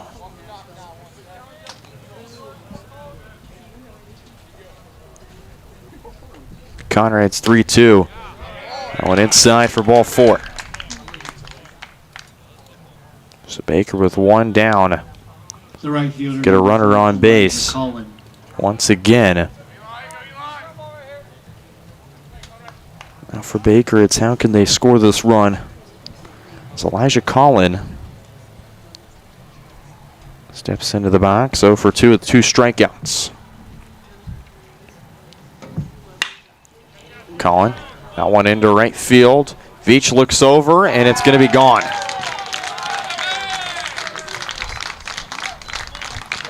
Two-run homer for Elijah Collin, the right fielder. And Baker's going to get 2 runs back, the first time they've scored since the top of the first inning.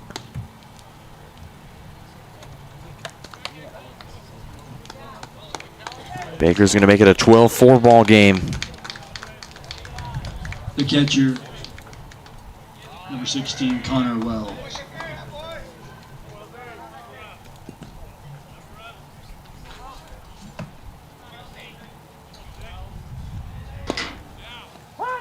First pitch to Connor Wells in there for strike 1.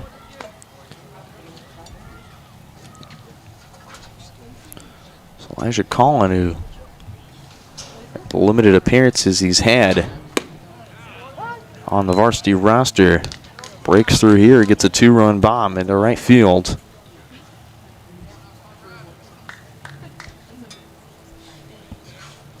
Conrad will answer back with an 0-2 of his own. Inside for ball 1, and Conrad just trying to avoid what he did the second at bat. He worked Phillips down 1-2 count, and then Phillips was able to get on with a walk, and then of course Collin, last at bat, took Conrad yard.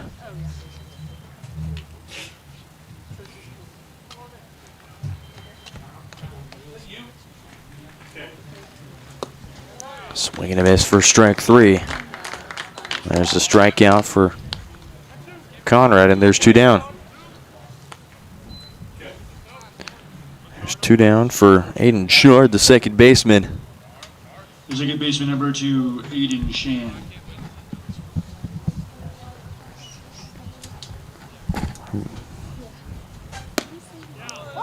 Conrad fires in a strike at 83, and for Conrad, he gave up his 3rd home run and his 7th appearance this year.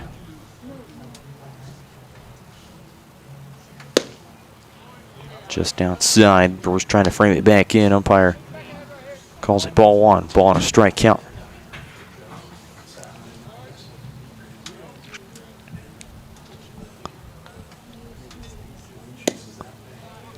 Outside and low to Aiden Chard, 0 for 2 of the strikeouts today.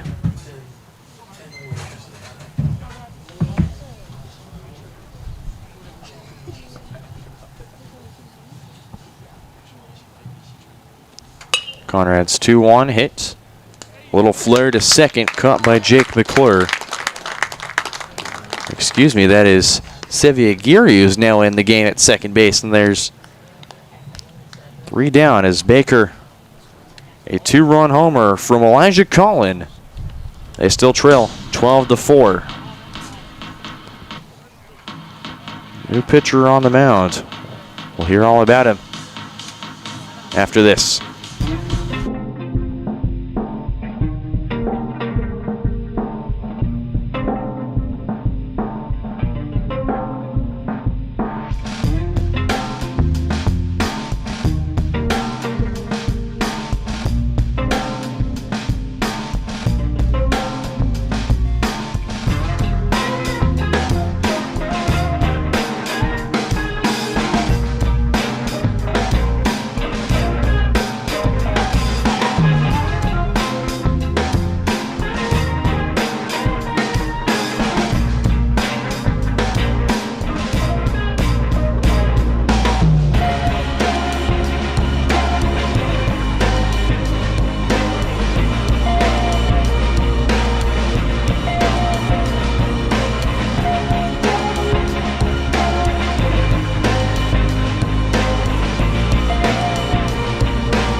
back here on Johnson County Sports Live.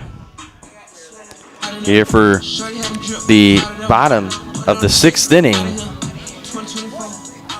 Cavaliers will look to try and add on some more insurance in their final inning of offense. This one, slow roller to third. Quick throw from Phillips. Not in time. Drew Veach is easily going to beat the throw. The second Has a runner on first to start. Sevy Aguirre. As Sevy Aguirre steps in. This is the new pitcher for the Wildcats, and Nick Patton. Nick Patton listed as a catcher and pitcher, the 6'2 freshman from Blue Springs, Missouri, a product of Blue Springs South High School, the Jaguars. On to second goes Veach. That one out of the glove of Aiden Shard, the second baseman.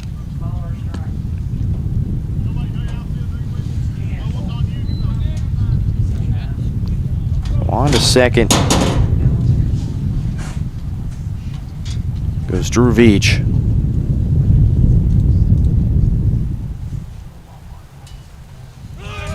One onto Aguirre. Veach on to third. He's in safely. Back-to-back stolen bases for Drew Veach. That one is a strike. 1 ball, 1 strike.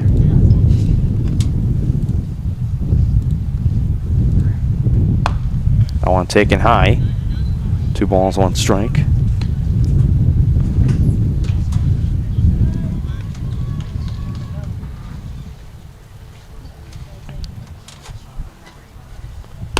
Veach has stolen base number 2. 3-1 count to Sevy Aguirre. 3-1 fouled back.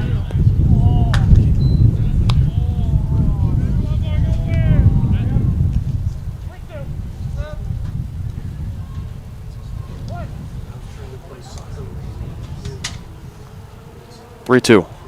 Taken high for ball 4. So there's runners on the corners. For the Cavaliers, number 34, Matthew Bollinger. And a new pinch hitter for the Cavaliers.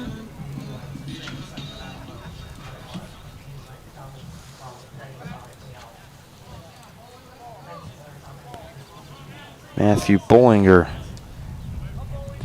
in for Boston Bruce.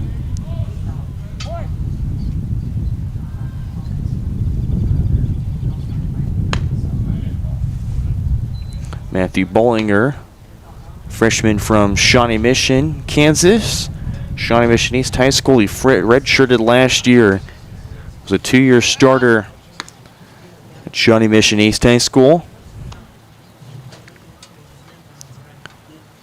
2-time All-Sunflower League selection.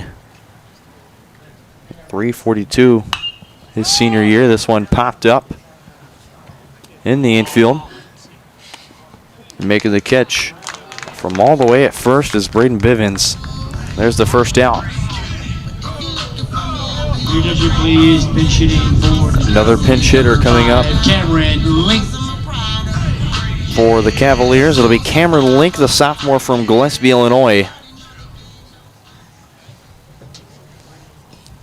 5 hits on the year through 20 at-bats. Cameron Link, the future Leatherneck of Western Illinois. Off speed, that one fouled back. 28 bats, 5 hits, 4 runs scored, 1 RBI, 3 walks, 11 strikeouts, and a stolen base. 250 average, 375 on base percentage. Taras Petchy on deck. 1 ball, 1 strike.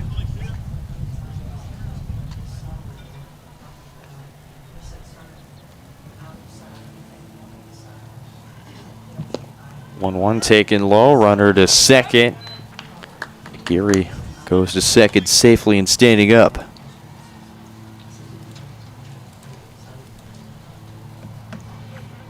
It's on second and third.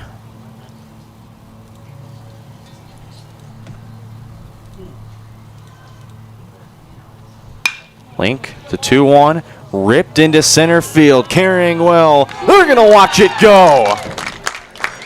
3-run shot for Cameron Link. His first homer as a Cavalier. So 3-run shot to straightaway center. 15-4 lead for the Cavaliers. Their second straight game with 4 home runs. 15-4 Cavalier lead here in the bottom of the 6th inning. Center fielder number 15, Tyrish Petch. That's Tyrus Petchy. Will be up after this mound visit for the Wildcats. And it looks to be they're already going to go with a new arm.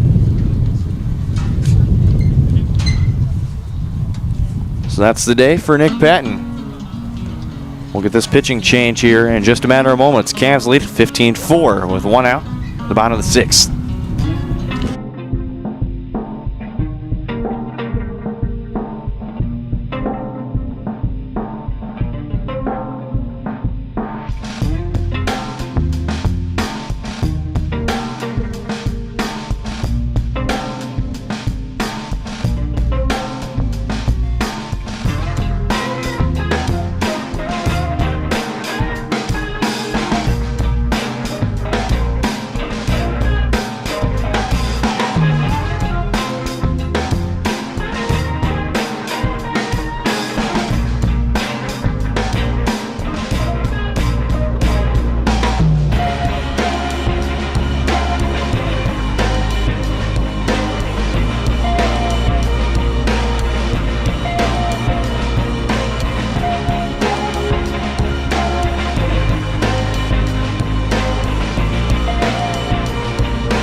Back here on Johnson County Sports Live, bottom of the 6th inning, just 1 out, and it's a double switch for the Wildcats. Zach Miller will go from short to be on the mound, and in at short will be Dawson Bolt, the freshman from Hillsboro, Kansas.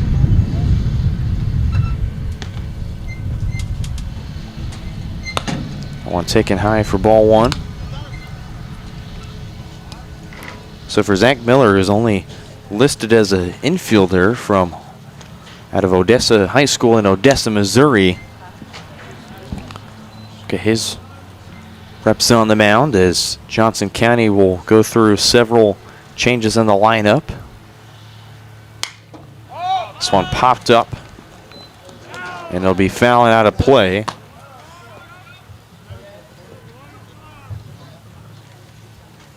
As a pinch hitter is on deck, and Zane Timon.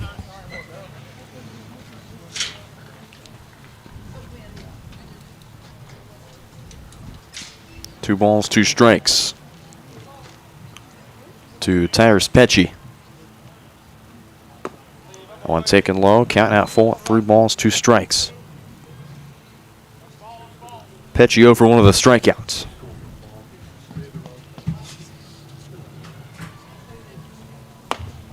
3-2. That one in there for strike 3 on the high inside corner.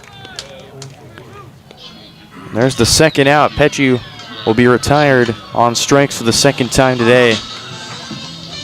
Could you please pitch hitting for the Cavaliers, number 33, Zane Timmons. So this is Zane Timmons, the freshman from Mascouda, Illinois, the transfer from Eastern Illinois University.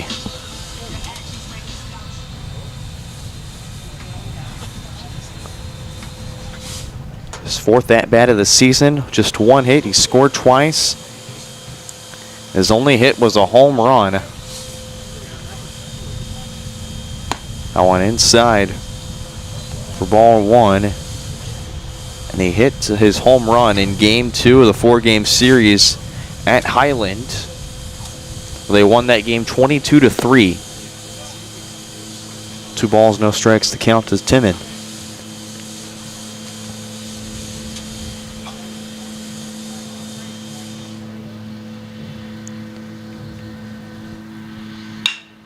Timmons threw into left field for a base hit. Second hit of the season.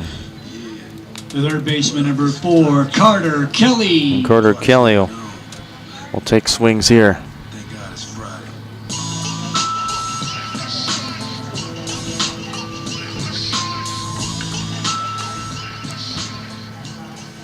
Carter Kelly 2 for 3, 2 runs scored, 2 RBIs and a walk.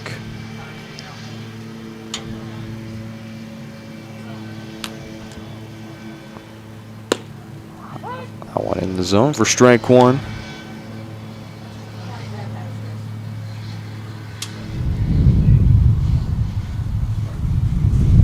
Kelly a ground out, a single, a home run, and a walk. This one into center field. And McGowan makes the catch for the 3rd out. Cavaliers off a 3-run homer from Cameron Link extend their lead to 15-4 as we go to the top of the 7th.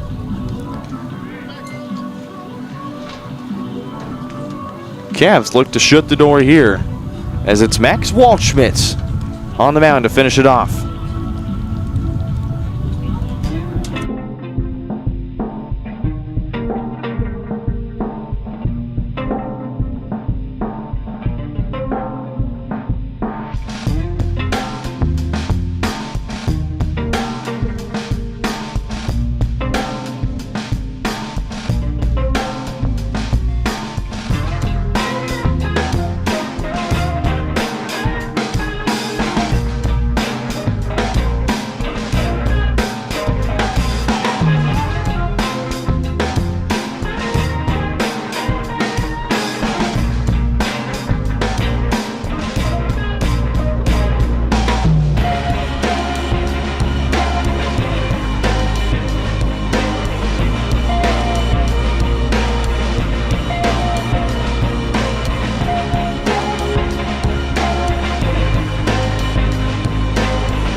Back here on Johnson County Sports Live here in the 7th inning. John McGowan to lead off. He hits this into left field. Ashton Hartwig tracks back to make the catch for the 1st out.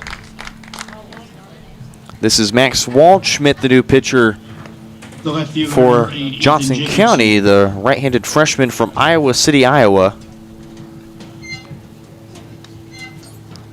His numbers on the year. His 10th appearance this season through 7 innings of work, 8 hits, 5 runs, 4 earned, 7 walks, 7 strikeouts. ERA of 5.14. Last outing against Metropolitan Community College on April 15th to win an inning. And then gave up a walk. Throw low and inside for ball one to Ethan Jacobson.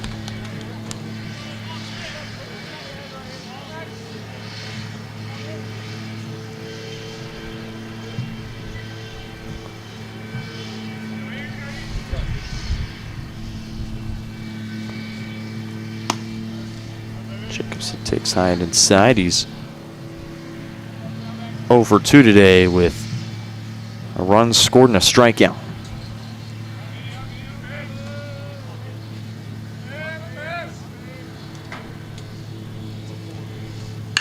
2-1. This is the third. Briggs row on the one hop that gets away from Timon. And Jacobson will walk back to the base. Make sure he's not called out for being offline. So 1 out after McGowan flew out to left field. Number 12, Dawson Bolt. Jacobson will reach on an error.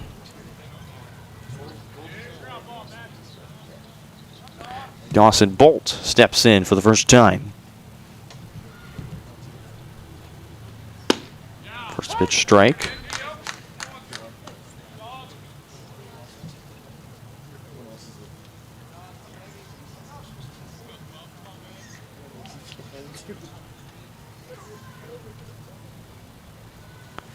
Oh, 1. Right down Broadway for strike 2. Before Metropolitan, he pitched in Game 4 against Labette. He went 2/3 of an inning. Wow, the 1 hit, 3 runs, 2 earned. Had 3 walks. Waldschmidt will pick up a strikeout here for the second out, and Baker down to their final out here in game number 1. 5, Zach Miller. It's all up to Zach Miller, the shortstop, turned into the pitcher.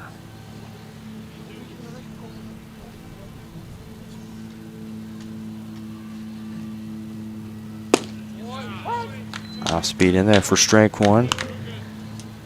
Miller 1 for 2 with an RBI and a strikeout.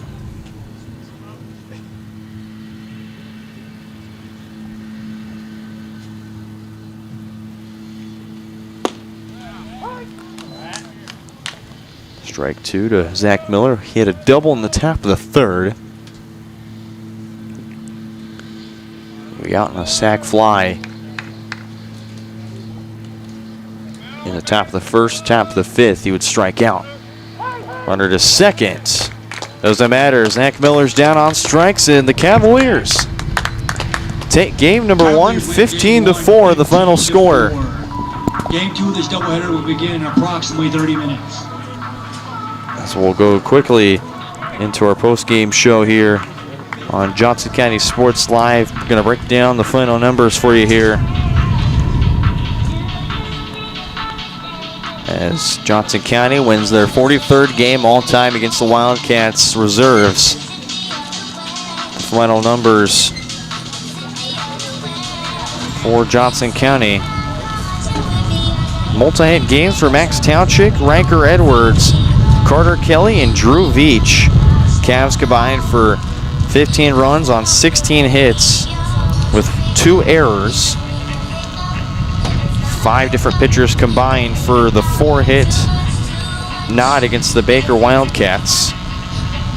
Baker will finish with 4 runs on 4 hits with no errors. 3 pitchers combined and the efforts for the Wildcats. Game 2 set for about 3:35, the first pitch for Game 2. Thank you for tuning in to Game 1. We'll step aside for intermission as we go to Game 2 in about 30 minutes. You're watching Cavalier Baseball on Johnson County Sports Live. We'll see you soon.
Back here on Johnson County Sports Live. John McGowan. John McGowan to lead off game 2 for the Wildcats. Denton Biller on the mound for game 2. Ethan Jacobson, Patton, and then McCurdy if anyone gets on. Denton Biller, the righty from Agency, Missouri, Mid-Buchanan High School. First pitch is inside for ball 1. Mike and Miller behind the dish for the Cavaliers, as I'll read off the rest of the defensive lineups. At first base, Max Tauchik. At second base, Briggs Rowe. At third, Carter Kelly. At short, Chris Mancinas, Jeremy Comer in left, Bo Schinkel in center, Drew Veach in right. The DH today is Ashton Hartwig in game 2.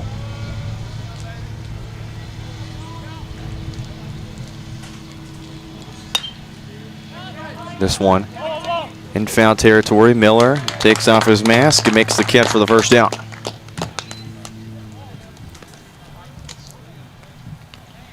Batting second, the left fielder, number 8, Ethan Jacobson.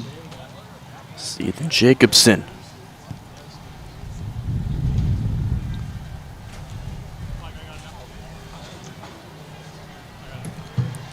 Jacobson.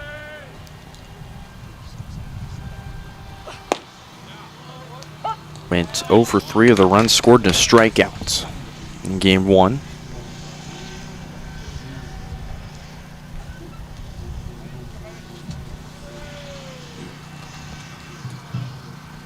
Biller's 0-1 in the dirt outside. 1 ball, 1 strike. Biller's 11th game he started in this year, 7-0. He's pitched in 1 complete game. This one fouled off up the third base line. Through 49 innings, 39 hits, 23 runs, 20 earned, 20 walks, 50 strikeouts. 3 home runs given up, an ERA of 3.67.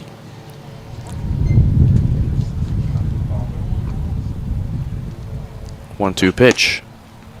One inside, 2 balls, 2 strikes.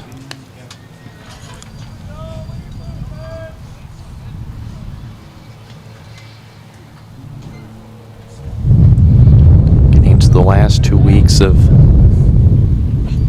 regular season, Biller frames that in perfectly for strike 3 as Jacobson's rung up, and there's 1-2 down. Batting third, the first baseman, number 24, Nick Patton.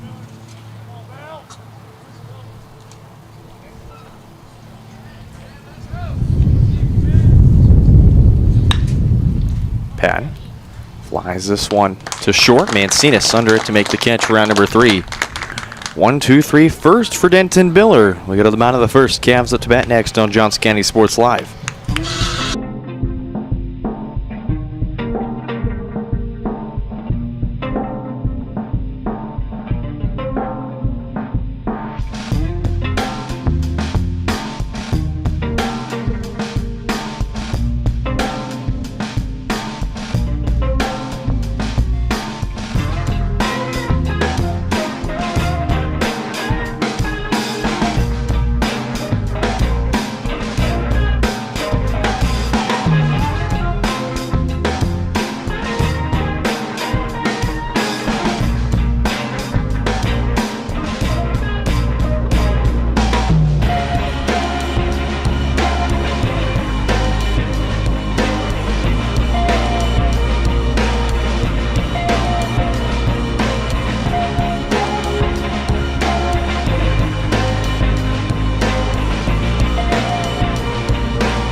Back here on Johnson County Sports Live, bottom of the first. This is Jace Weege, the freshman from Hoyt, Kansas, out of Royal Valley High School. Nick Patton on the mound for game 2, or behind the dish for game 2. This one over the head. The left fielder is going to go to the wall. And Bo Schenkel's going to go to 3. He's in safely. Batting second, the first baseman, number 25, Max Tauchik. Bo Schenkel on with a triple to lead off.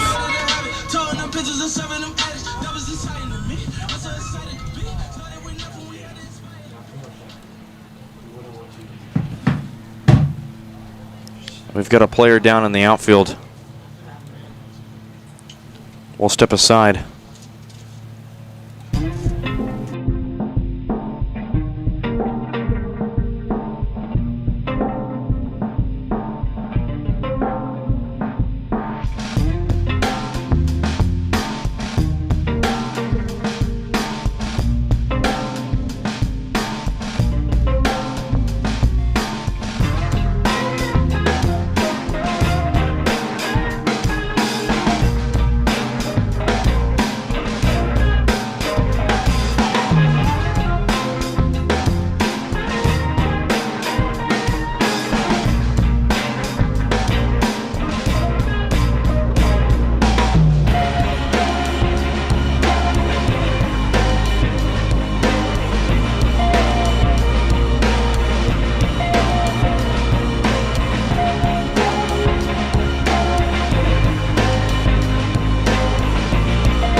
Back here on Johnson County Sports Live,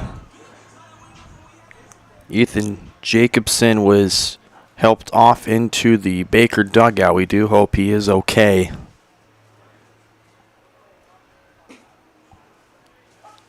Took a hard fall and then a hard contact into the wall. Jesse Henslick will be in the game at left field for Jacobson. 1-1 count to Max Tauchik.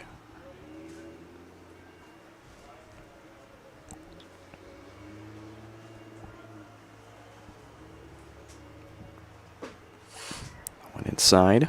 2 balls and 1 strike. Tauchik 3 for 4 with 3 runs scored and 3 RBIs. It's a double, a home run.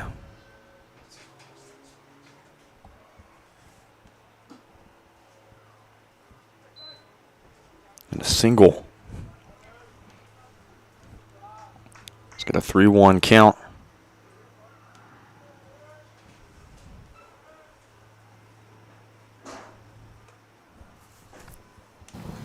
Three-one. Ripped into left field. That's going to go way foul. Got a hold of that one. Count full at 3 balls, 2 strikes. Mike and Miller on deck.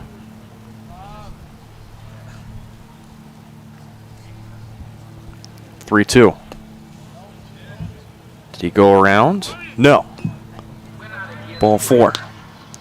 Runners are on the corners. For Mike and Miller. Batting third, it's the catcher number 14, Mike and Miller.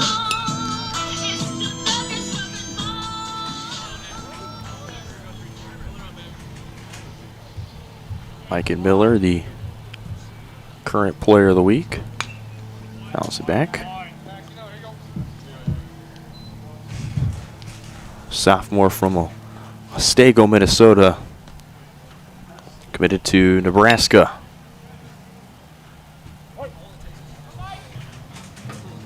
Batting .378 in 148 at-bats. That one outside, a ball and a strike. 56 hits, 17 doubles, 3 triples, 5 home runs, 46 RBIs, 17 walks, 15 strikeouts. That one low for ball 2. Max Tauchik into second. Both runners in scoring position to start the first inning. Run roll is in effect for this game.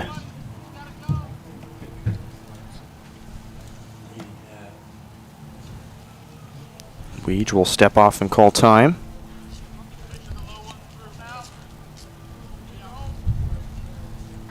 Jeremy Comer on deck. 2-1. One fouled and out of play. Miller got a solid piece of that one, just fouled it off.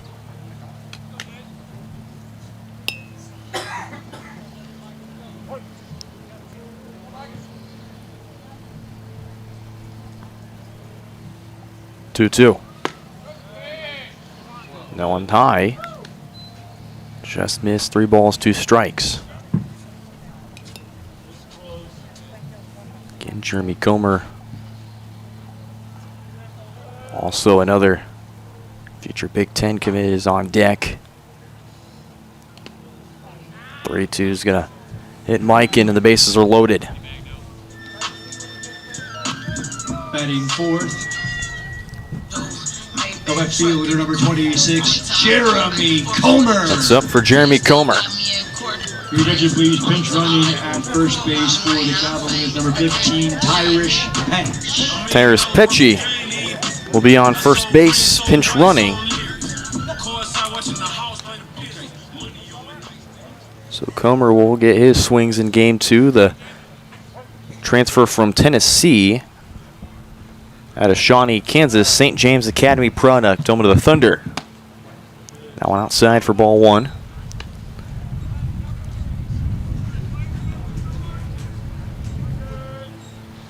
Comer threw 139 at-bats, 295 average. Comer into left field. It's going to hook foul. And right in the bullpen.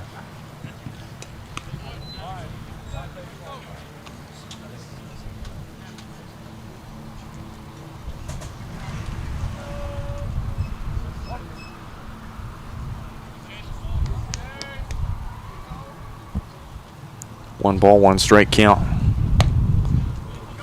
Ball up high. 41 hits, 8 doubles, 3 triples, 6 home runs, 31 RBIs, 12 walks, and 32 strikeouts. 2-1. This one popped up, and it's going to be out of play. It's going to hit the net. 2 balls, 2 strikes.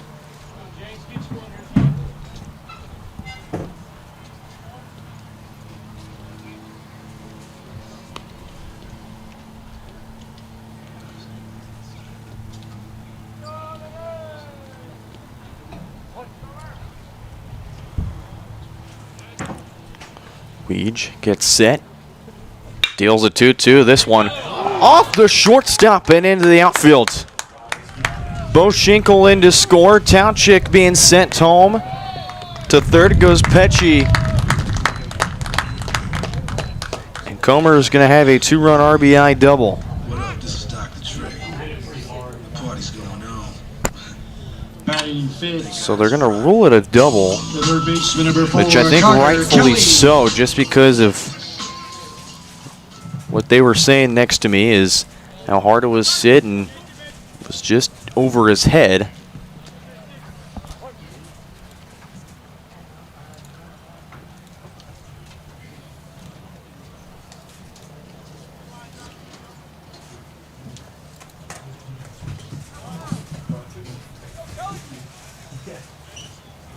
So 2-0 Cavaliers. Carter Kelly. First pitch to Kelly, grounded to short. He's going to bobble it. Can he get the throw? No, he cannot. Pecci in to score. There'll be runners on the corners. It's a 3-0 ball game. Second baseman, number 10, Briggs Rowe. It's 3-0 Cavaliers with Briggs Rowe stepping in.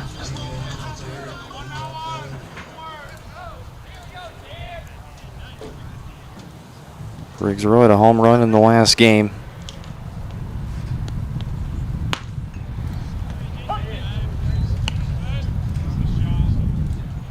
Was a no-doubter.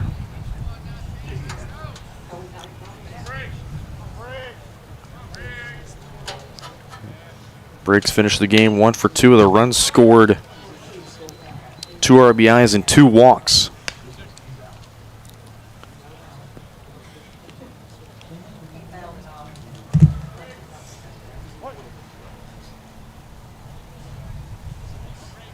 Great game from Briggs in game 1. That one, that hung it a little too long. See ya! 3-run homer, the second of the doubleheader for Briggs Rowe.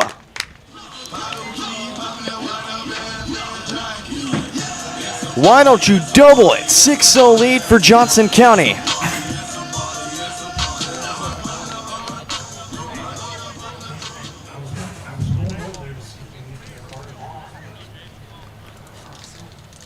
Wow. Batting seventh, the designated hitter, number 6, Ashton Hartway.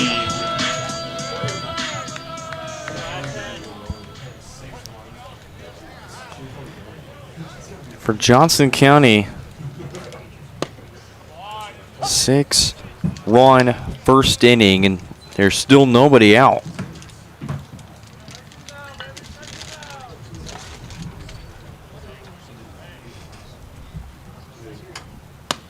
Going outside for ball 1.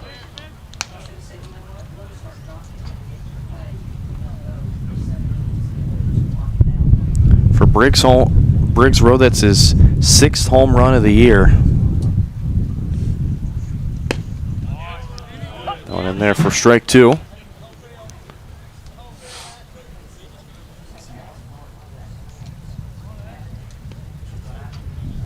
Ball and 2 strike count to Ashton Hartwig.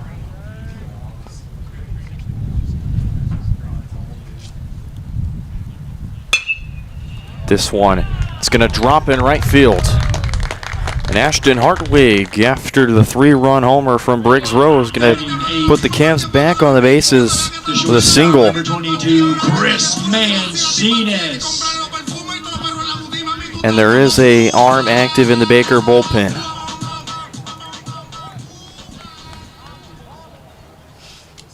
As Chris Mancina steps in.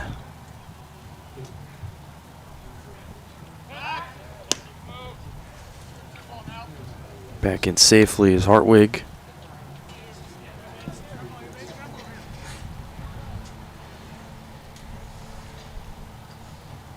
Mancina's had a home run in Game 2 against Dodge City.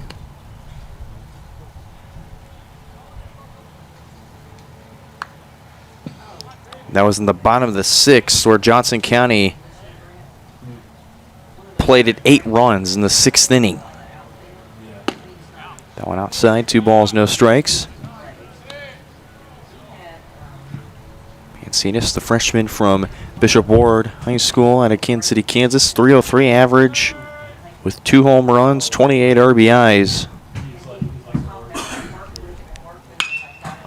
This one into right field. Thought it had a chance, but it's going to drop down in right field. And that's the first out finally for Baker here. Drew Veach. In the first is Drew Veach will step in.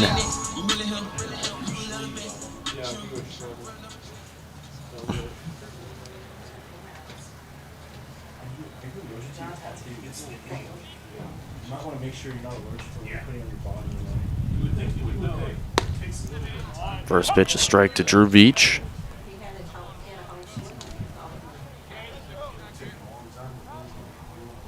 Veach 2 for 4 with 2 runs scored.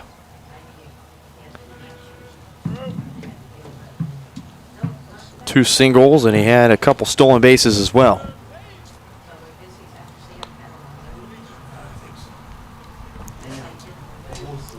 Johnson County will bat around in this inning.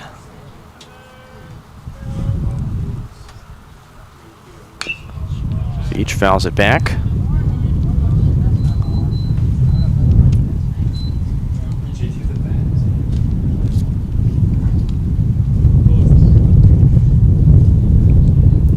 Veach, the sophomore from Andover, Kansas.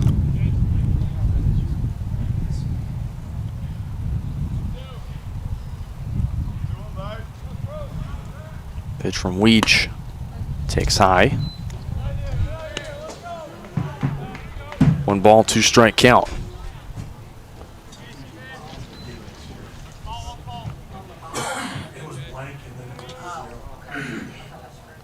Veach is 1-2. Yeah. Off speed that just missed high. 2 balls, 2 strikes.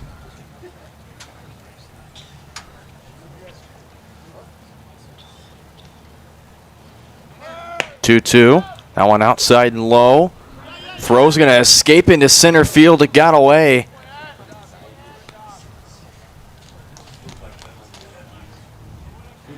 He went back to the fastball. Went way outside.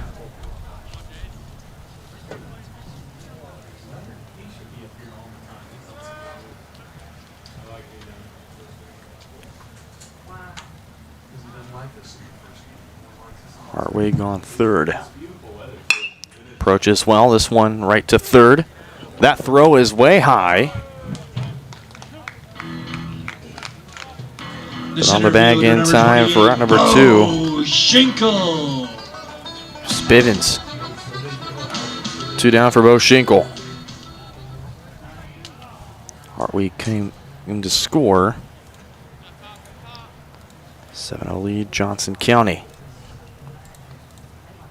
Bo Schinkel, that one finds the strike zone on the outside part for strike 1.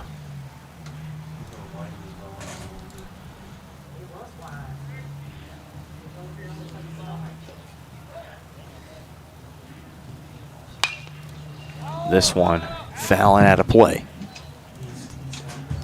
No balls at 2 strikes.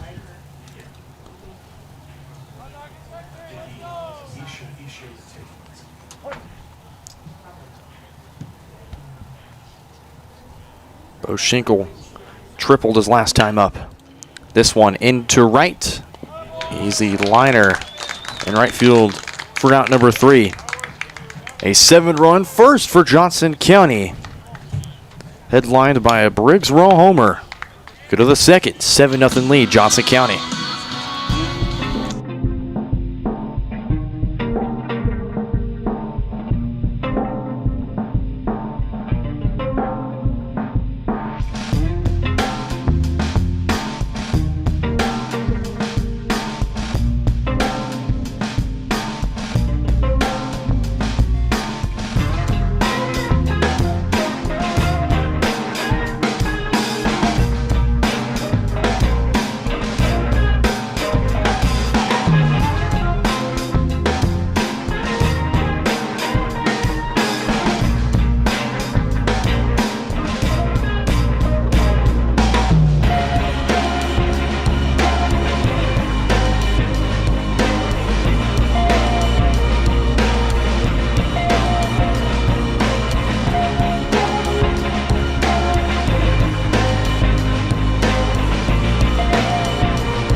Back here for the second inning on Johnson County Sports Live. Second. Designated hitter number 28, Ashton McCurdy. Ashton McCurdy to lead off for the Baker Wildcats.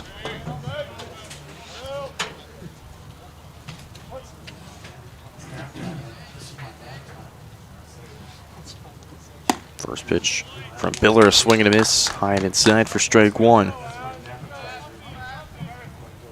Ashton McCurdy pitched in game 1.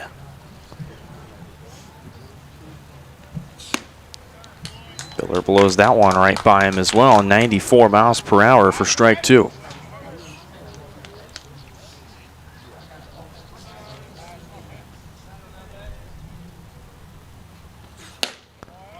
All right, 93 high and inside for ball 1.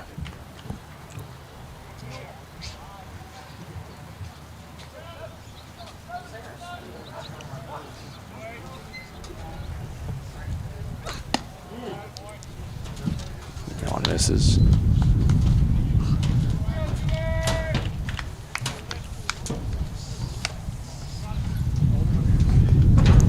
Two balls, 2 strikes to Ashton McCurdy. The pitch, swing and a miss. That's a foul tip in the glove. There's one down here to start the second. Batting 5th. The third baseman, number 45, Tyson Grammer.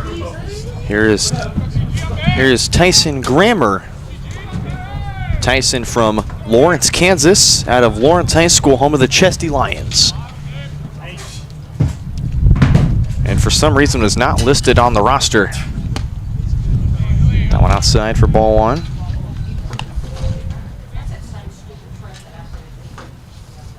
It's bad. It's just driving.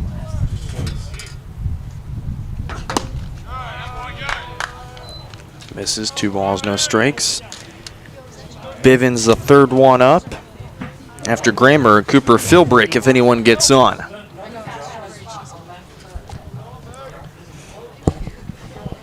(2-0). That one hit opposite field, foul.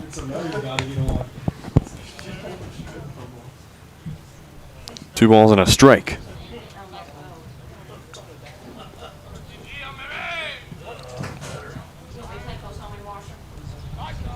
Biller deals the 2-1. That one taken high and outside. 3 balls and 1 strike.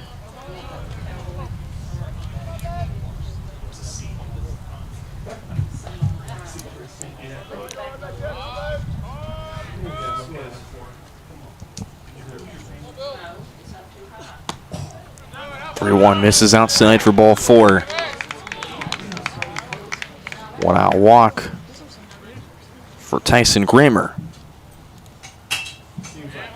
Batting 6th, the first baseman, number 27, Braden Bivens. Braden Bivens will step in, take first pitch strike.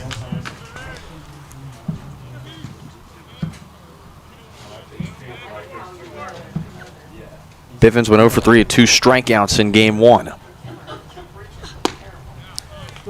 One hits in at 92 for strike 2. No balls, 2 strikes the count. Miller at Neosho allowed 3 hits, 3 runs, all of them earned. 3 walks and 5 strikeouts. Swing and a miss for strike 3. 95 miles an hour high and inside on Bivens. There's 2 down, all for Cooper Philbrick. Right fielder, number 21, Cooper Philbrick.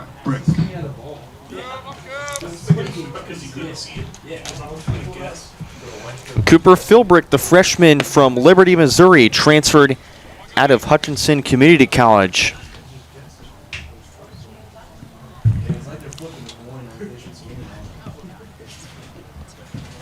Might as well walk up there with a blindfold. It's like they're swinging out a pinata. Yeah. One inside. You're awfully fancy in that pole today. Philbrick redshirted at Hutchinson. Sure ain't bowling this year. Takes it to Baker, and he's already heading the count 3-0.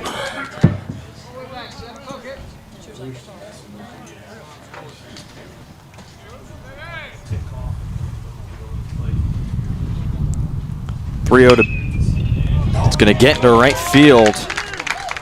And gets down. 2 on, 2 out.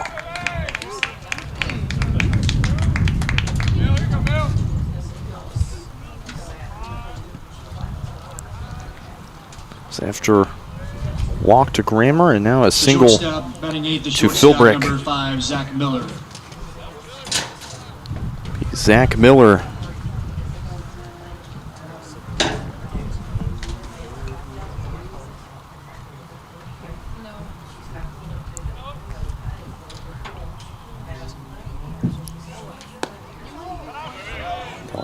This is outside for ball 1. Miller 1 for 3 with an RBI and 2 strikeouts. He had a double, his only hit in game 1.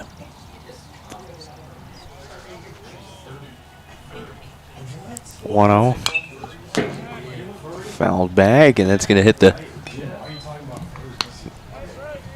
top. 1 ball, 1 strike count.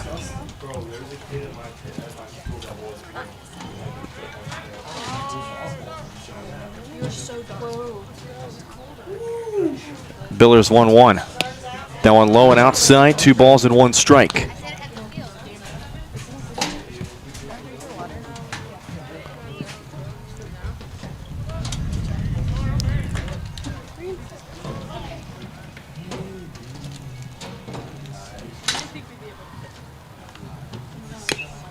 Found back. JT Miller to save the day. 2-2 count.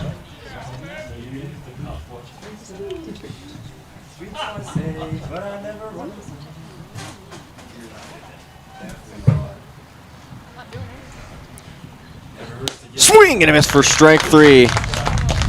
Biller had him fooled there. Go to the off speed on the outside to get him to chase. And there's the 3rd out. Baker still scoreless through 2. We go to the bottom of the 2nd. Cavs lead it 7-0.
Back here, bottom of the second on Johnson County Sports Live. Brendan Bowling back here with you.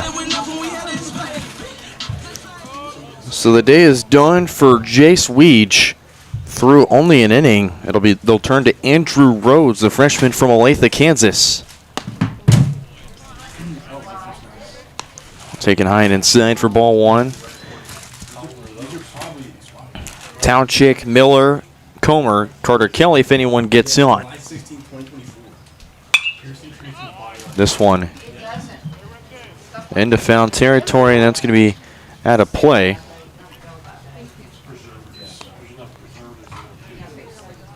One ball, one strike.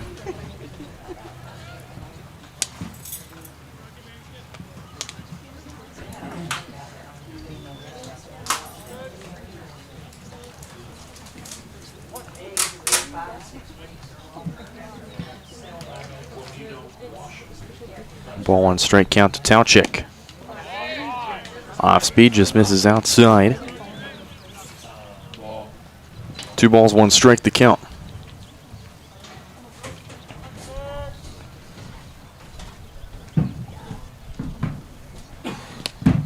That one in the turf and way outside. It's going to bounce right to the backstop. 3 balls, 1 strike. Townchick was onto the walk his last time up.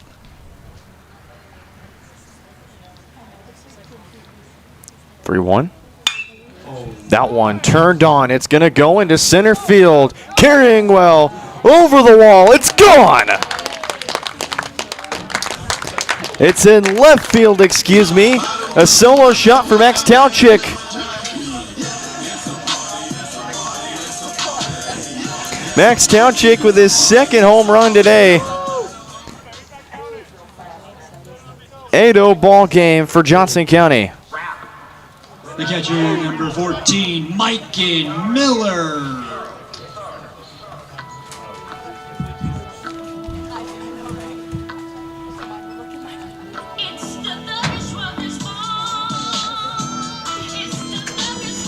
Mike and Miller, after the home run, will step in. He was hit by a pitch his last time up. But a fresh start for Johnson County, the new pitcher. One taken outside for ball one.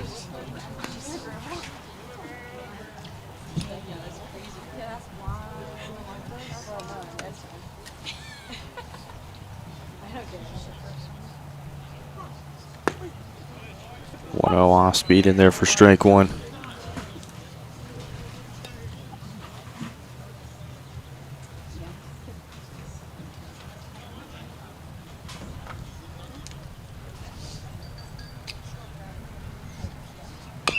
Mike fouls it off.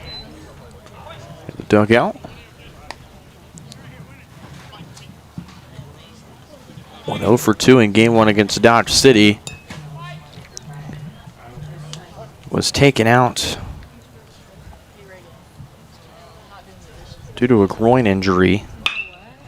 This one into right field and gets down for a base hit.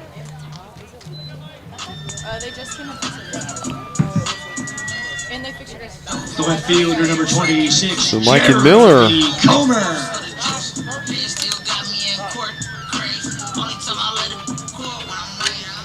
Mike and Miller onto the single. Jeremy Comer.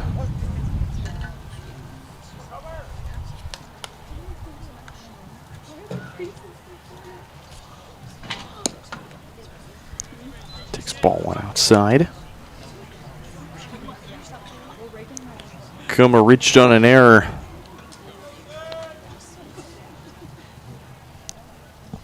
Him and Carter Kelly both reached on errors that last inning. One outside, 2 balls, no strikes.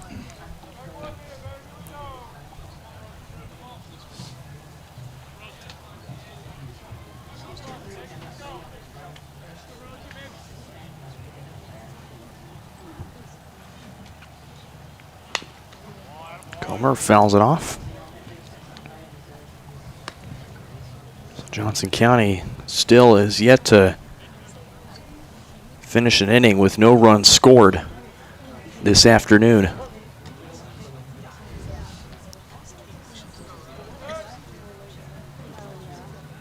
Comer went 3 for 7. The doubleheader against Dodge City. 2-2 count after the foul ball.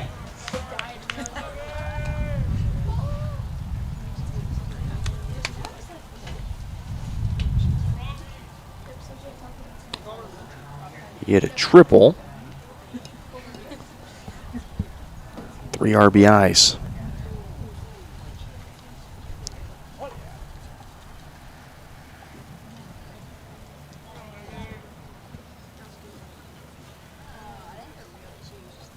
To Comer. That one popped up. Carrying into left field. 3 players are there, but it'll be Zach Miller at short to make the catch. The third baseman, number 4, Carter Kelly. Out there. First one.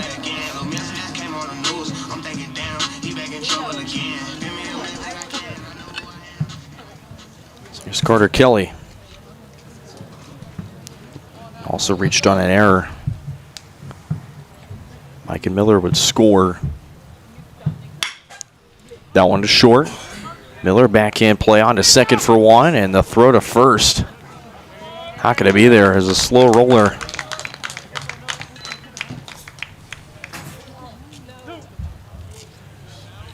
There's 2 down. Number 10, Briggs Rowe. As Briggs Rowe hit a home run back in the first. Second of the afternoon.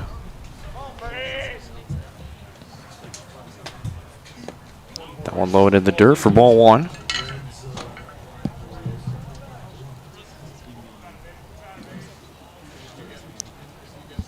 It's a big fly ball to left field. 1-0 way inside. Limboing out of the way.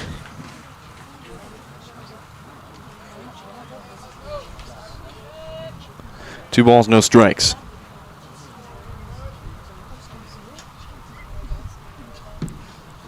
Two way outside. It's going to go to the backstop. Carter Kelly to second base.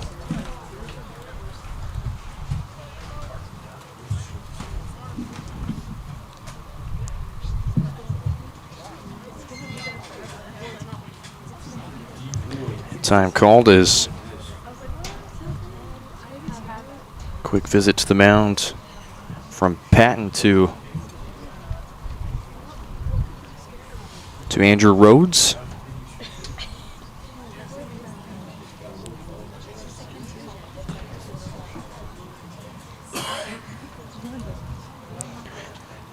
Briggs roll, step back in, a 3-0 count.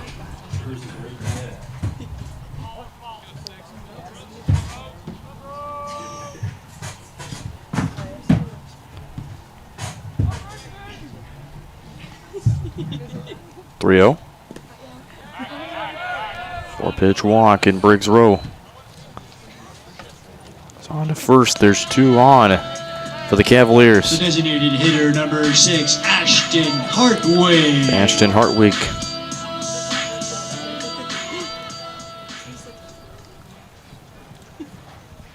Step in.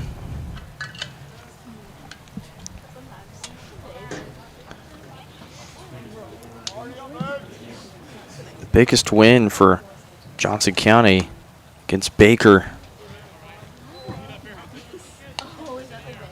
Gonna go back quite some time. It's Tuesday, March 15th of 2021. Johnson County beat Baker 27-7. All just a couple years ago.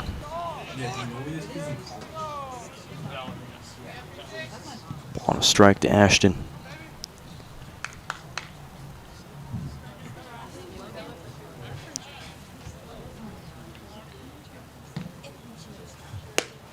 One outside, 2 balls and 1 strike. And again, Johnson County's last win. It's the 43rd win against Baker all time. Only 2 losses in Johnson County against Kansas four-year colleges. Only 4 losses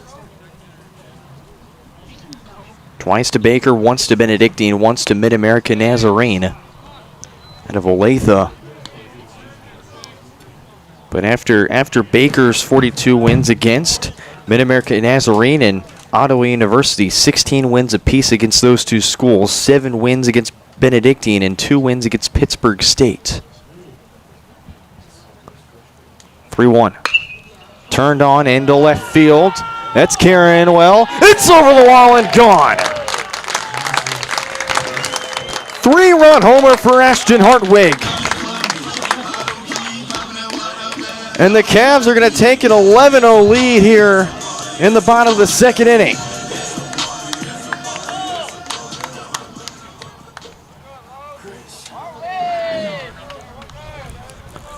The shortstop, number 22, Chris Mancinas. So Chris Mancinas looked to try and replicate what he did Game 2 against Dodge City. Yeah, that's what I'm saying. He's some of that chips and queso or something.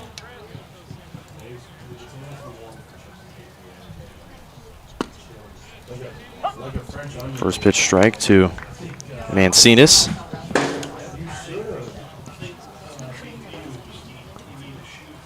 Mancinas 0 for 1 with a fly out. This one grounded in and on to first in time for the third out. A 4-run second for Johnson County. We go to the third. 11-0 Cavaliers.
Back here for the third inning on Johnson County Sports Live. 11-0 lead for the Cavaliers.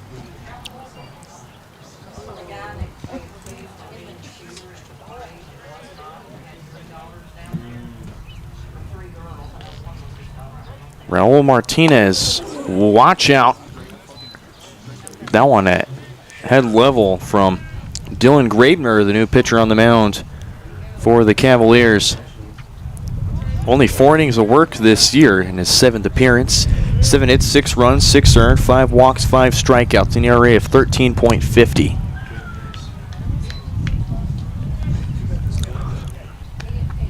The right-handed sophomore from Parkville, Missouri.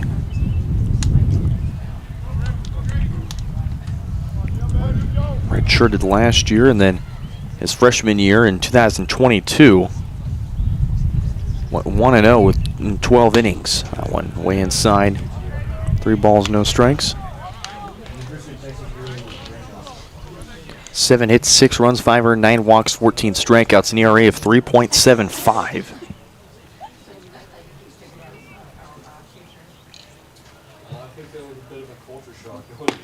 3-0. Got the inside zone for strike one. Raul Martinez threw his bat ready for ball 4. Umpire says it's in the inside corner for strike one.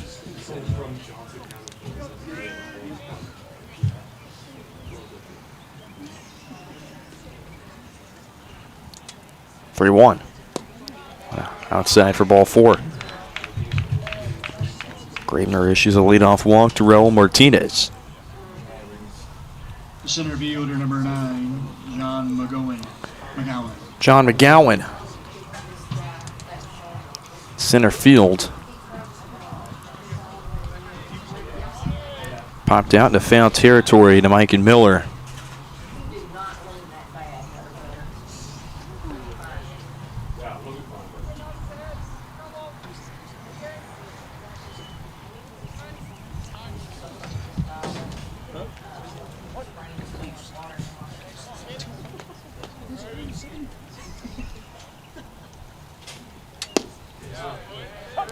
First pitch to McGowan's in there for strike one. 74 miles an hour.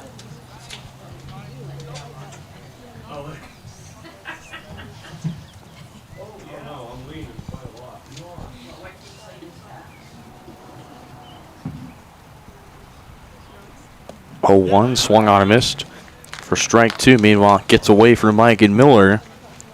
Martinez on to second.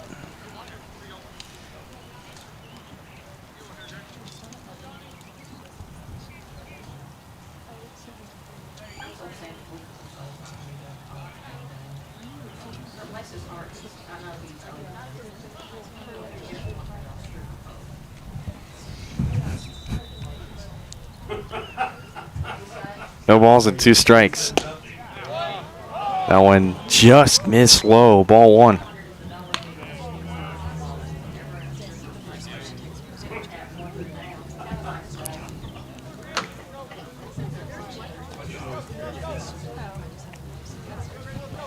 One ball, 2 strike count. 1-2 misses low, blocked well by Mikan. Martinez to third. He's in safely. Just 90 feet away is Raul Martinez to try and score the first run for Baker.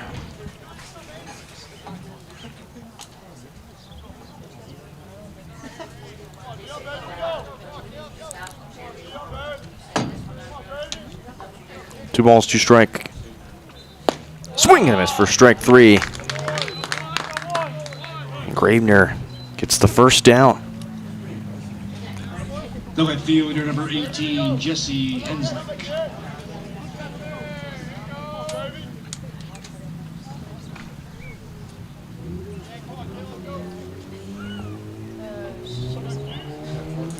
One down for Jesse Henslick, replaced Ethan Jacobson in left field.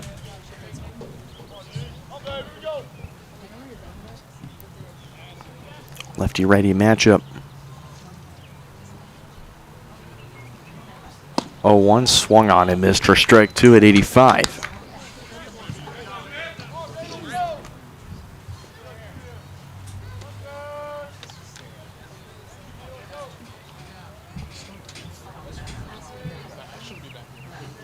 No balls and 2 strikes to count. 0-2. That one just outside. 1 ball and 2 strikes.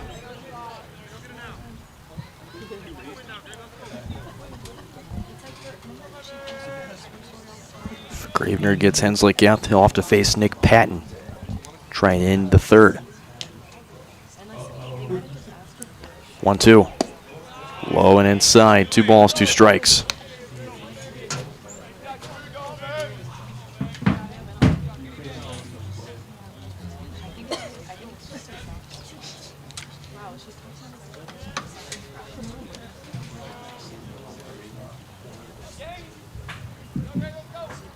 Two. Swing and a miss for strike 3. Back-to-back strikeouts for Dylan Gravener. There's 2 down. The catcher, number 24, Nick Patton. There's Nick Patton.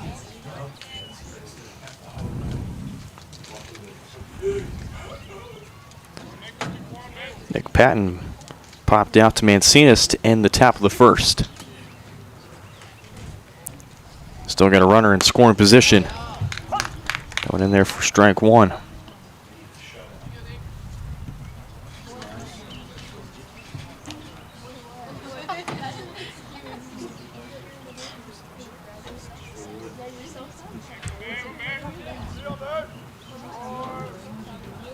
Gravener's on one, low and in outside for ball one. Martinez had a nice jump, but he's forced back to third base. Ball on a strike count.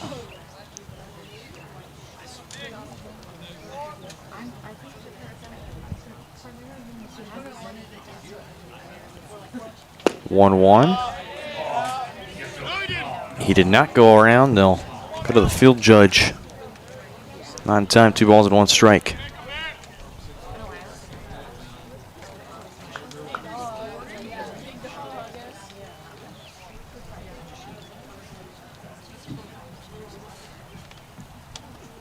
Patton, that one fouled off Mike and Miller's mask.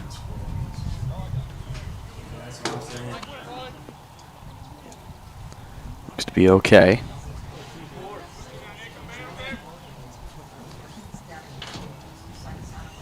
2 balls, 2 strikes to count.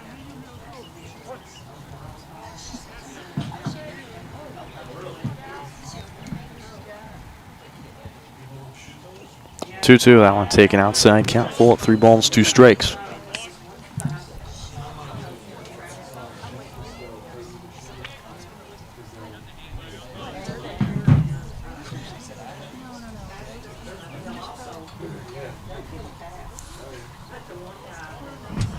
Three-two. Taken low for ball 4. So Patton occupy first base. There's runners on the corners for Ashton McCurdy. Designated hitter, number 28, Ashton McCurdy. No good to a pinch runner.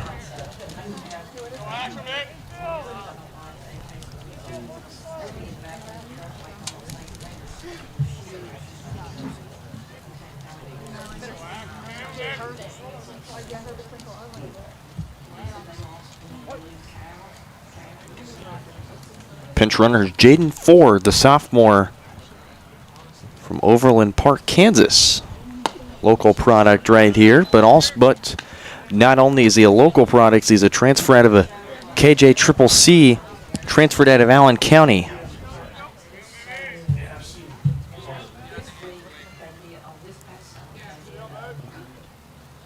He'll run on first for Nick Patton. Ashton McCurdy will look to try and drive in the first run. There's 2 on and 2 down, a 1-1 count. McCurdy struck out his last time up.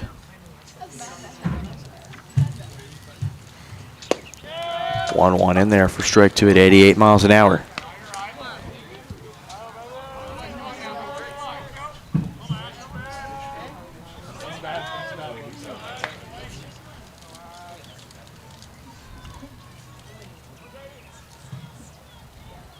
On 2 pitch, Jaden Ford going to second. But it's a strikeout for Dylan Gravener to end the top of the third for Baker, who's still scoreless. Good at the bottom of the third. Cavs lead at 11-0.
Back here on Johnson County Sports Live.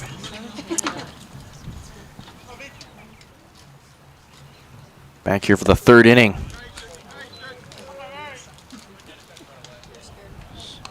Andrew Rhodes going back to work. Drew Veach to lead off. 9-1-2 up for Johnson County. Veach, Schinkel, Townchick, Mike, and Miller if anyone gets on. And there for strike one. Yeah, it is. It just wasn't working right for Brady because his arm slot, so Veach grounded out his last time up. This one right to short. Zach Miller for the first down. The center fielder, number 28, Bo Schinkel. Bo Schinkel steps in with one away. Johnson County trying to get win number 38 on the season.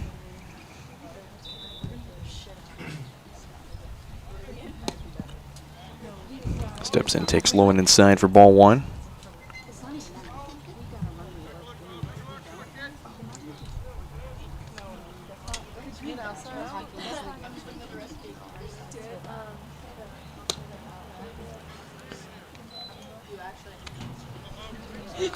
Schinkel, a triple, a line out. It's been the day so far. Johnson County is going to bat around for the third time today. Schinkel, this one into center field. Caught by McGowan for out number two. The first baseman, number 25, Max Townchick. Two down for Max Townchick. Was it the money that made me excited? Popping them pills and I made it a habit. Throwing them pictures and shoving them ass. That was exciting to me. I'm so excited to be. Townchick 1 for 2, 2 runs, an RBI, and a walk. Had a home run.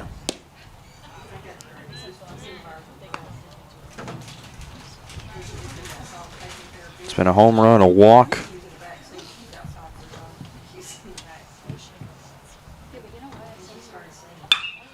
This one, no doubt about it.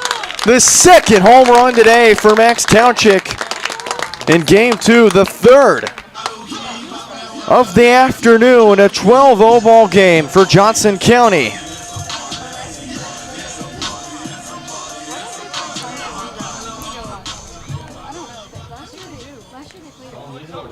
Just ripped that one.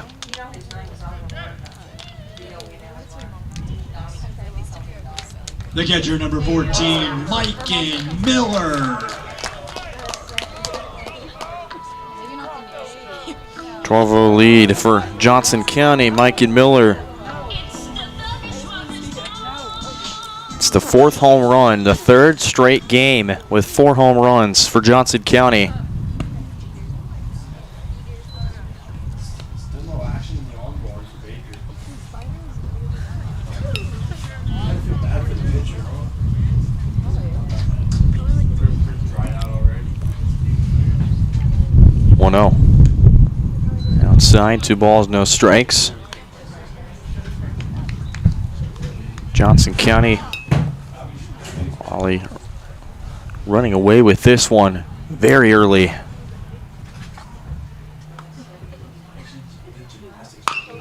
Mike Miller fouls this one off.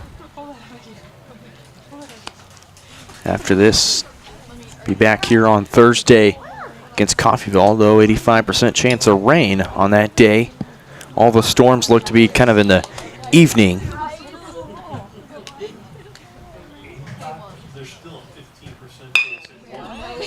That one into center field, the middle infield diving and can't make a play. The left fielder, number 26, Jeremy Comer. Mike Miller right up the middle. And now Baker is going to issue somebody to go to the bullpen.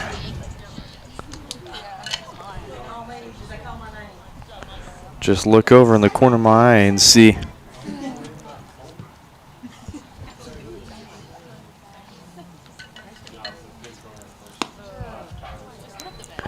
Elijah Collin will be the one warming up. Jeremy Comer 0 for 2 with a run scored. Tapper up to third, bare hand throw. It's going to be bobbled by the first baseman.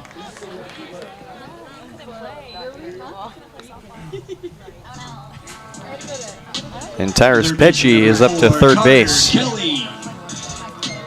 Runners on the corners.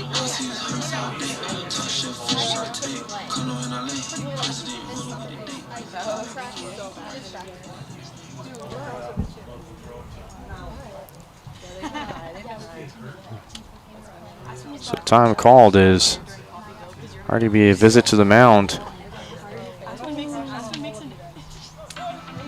It's going to just be a quick visit between the coach, pitcher, and catcher, and also the home plate umpire as well. As if Baker already isn't in trouble enough, they're in even more trouble. Cavs so far with 12 runs on 10 hits. Now Carter Kelly steps in. 0 for 2, 2 runs scored and an RBI.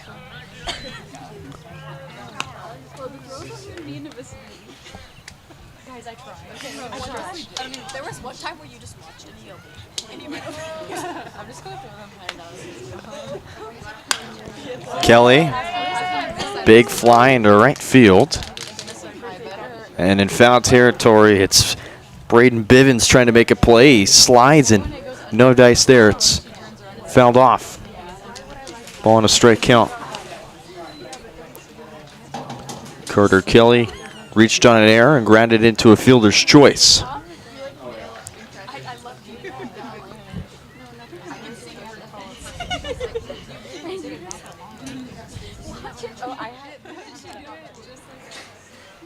One ball, one strike count. Gotta give people. 1-1. This one into center. Caught by McGowan for out number 3. Cavs plate one more. Go to the 4th. 12-0 lead for Johnson County.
Fourth inning here on Johnson County Sports Live. This is Ian Fisher, the 6'4" right-handed freshman from Norwalk, Iowa.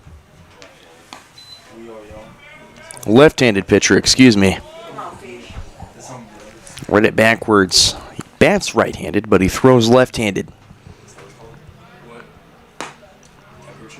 1-0 in there for strike one.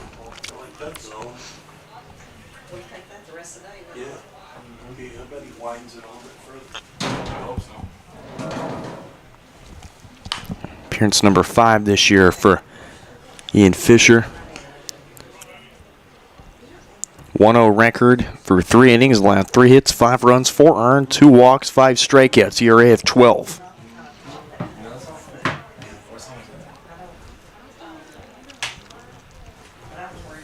One-two count. One high, 2 balls, 2 strikes. Tyson Grammer, Braden Bivens, Cooper Philbrick. If anyone gets on, it's Zach Miller. No, the notorious. Fish is 2-2. It's fouled off.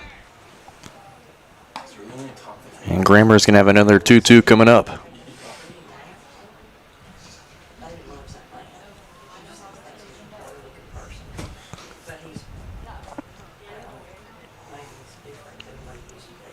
Another 2-2. Just low. Good on Mike and to try and frame it up, but umpire calls it ball 3. Count now full. 3-2. Chopped over the head of Fisher. Mancinas on the hop. Fires to first in time for the first out.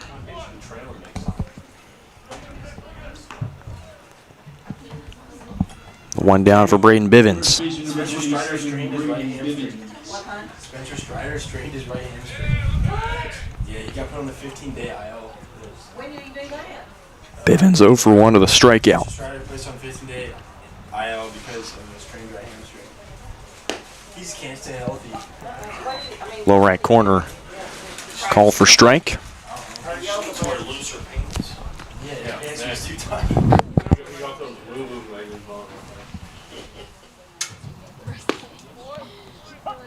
Fish goes to the high inside corner. No balls and 2 strikes the count.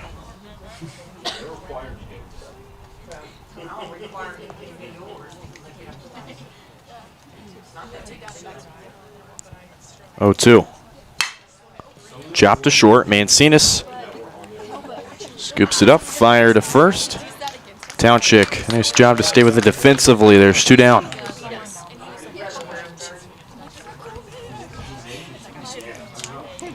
2 up, 2 down. And still some action in the Cavalier bullpen as Keston Holman is warming up in the bullpen for Johnson County.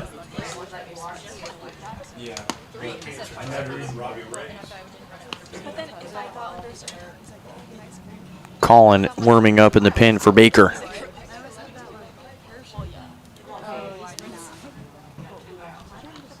1-0 count to Cooper Philbrick.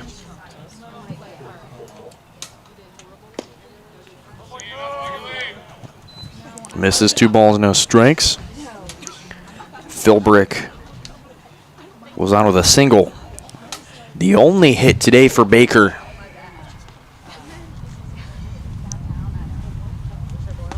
(2-0). Did he go around? Yes, he did. 2-1 count.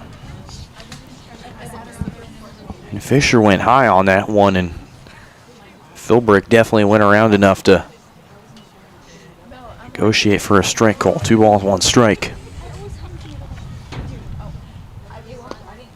This is going outside.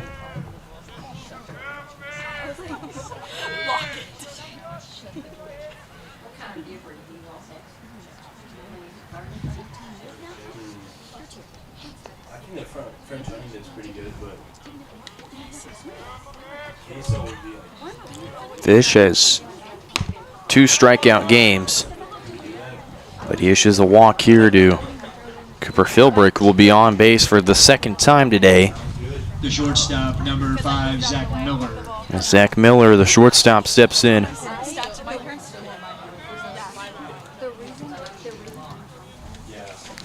Miller 0 for 1 with a strikeout. Baker struck out 7 times today. This one out of play. It's the netting. Fish started on April 15th against Metropolitan. Went 1 inning and had 2 strikeouts. He started the other game against Metropolitan, went an inning, gave up a hit, had a strikeout there, and he went an inning against Allen in the 17-3 victory on the road in Iola. He went an inning and had 2 strikeouts. Had a game early against Amarillo that was on February 1st. Didn't make it out. Gave up 2 hits, 5 runs, 4 earned. Gave up 2 walks. But Fish so far has been grooving back in nicely. Ball on 2 strike count, can leave a runner on first stranded. Another strike if he can deal to Zach Miller here. That one just misses high. 2 balls, 2 strikes. Speedy Raul Martinez on deck for Baker.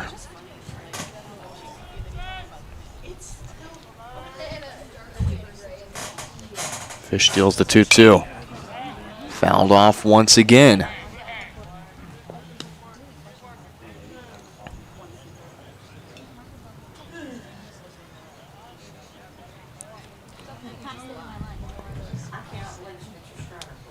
This will be the 6th pitch of the at-bat between Fisher and Zach Miller. 2-2. Low and inside. We'll go to 7. Count now full at 3 balls, 2 strikes.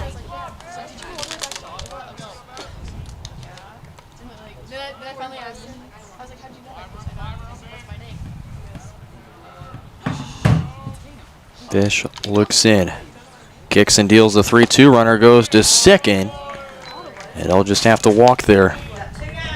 It's a walk.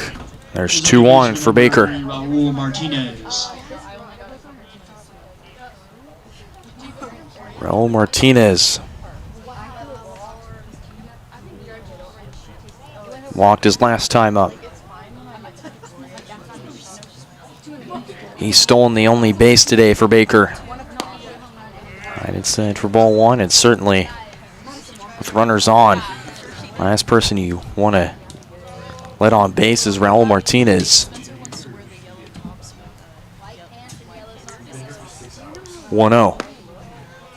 Dealt in for strike 1 at 82.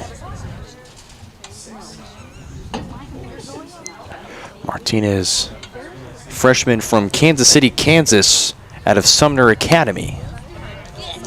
Side, 2 balls, 1 strike. One of the several high schools in Kansas City, Kansas. 2-1. That one misses. 3 balls, 1 strike.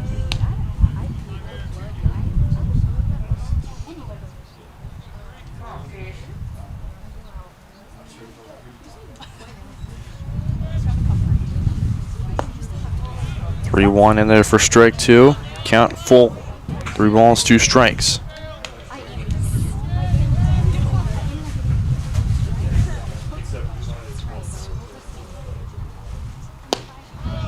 That one misses again for ball 4. Bases are loaded for the Wildcats, and they have one of their best chances to try and score their first runs. John McGowan. With John McGowan back to the leadoff hitter.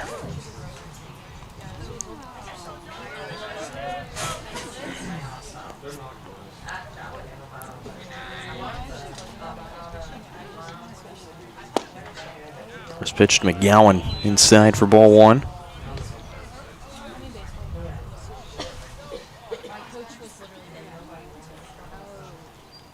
McGowan 0 for 2 with a strikeout. Fish gets the top part of the zone for strike. Strikeout and a pop out today for McGowan. 1 ball, 1 strike count. That one misses high. 2 balls and 1 strike.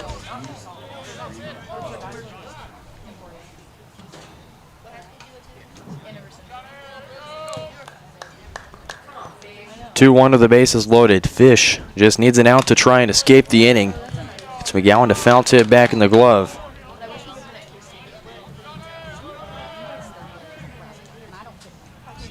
2 balls, 2 strikes.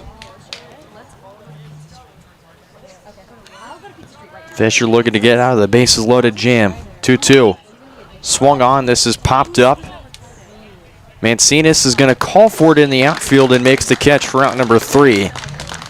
And Fish, despite giving up a couple walks, is going to escape this inning with a bases loaded jam as Baker still scoreless as we go to the bottom of the 4th. 12-0 lead for Johnson County. They're up to bat next on Johnson County Sports Live, your home for Cavalier baseball.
Back here in Johnson County Sports Live. Briggs Rowe.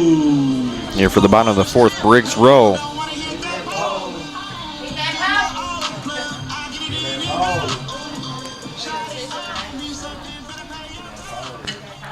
Briggs Rowe to lead off. Bottom of the 4th for Johnson County. Briggs Rowe, Ashton Hartwig, Chris Mancinas, Struveach if anyone gets on. For Johnson County here in the bottom of the 4th. Trying to continue their streak of innings with a run scored. So far through 10. They scored a run in every single inning going back to the last game, and so far 7 in the first, 4 in the second, and 1 in the third. They have 8 home runs. Briggs Rowe popped into right field and caught for the first out. The designated hitter, number 6, Ashton Hartwig.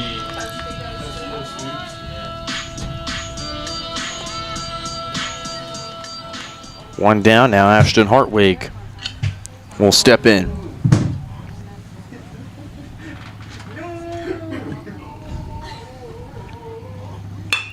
Hartwig hits this one. It's a little bloop into left field that'll get down.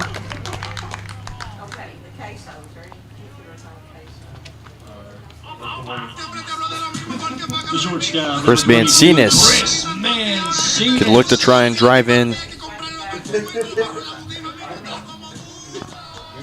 the next runs. Mancinas, a fly out, a ground out. Third time up today. Mancinas into left field. Caught by Henslick for out number 2. Hartwig going back to first.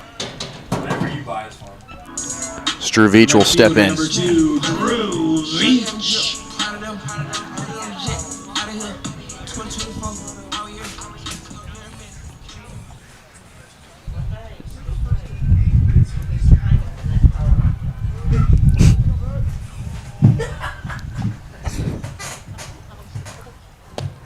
That one outside for ball 1. Veach, you're ground out in the lineup today.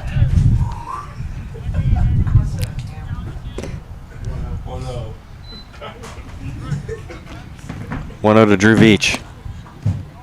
That one high and inside for ball 2.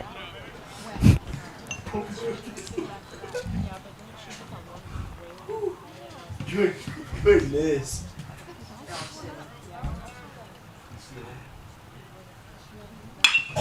That one into left field. Looking up, it's out of here. Drew Veach, a 2-run mash. Make it a 14-0 ball game.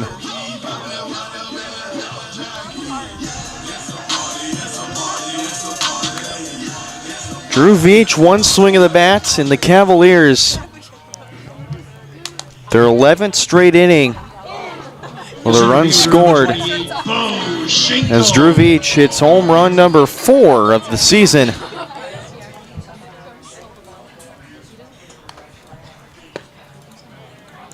First one in for strike 1 to Bo Schinkel.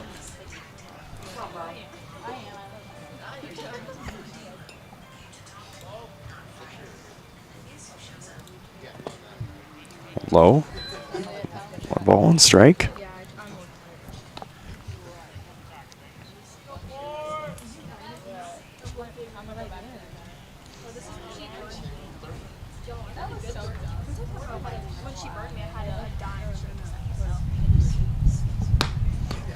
That one outside, 2 balls, 1 strike. Bo Schinkel, a triple, a line out, and then a line out in the bottom of the 3rd as well.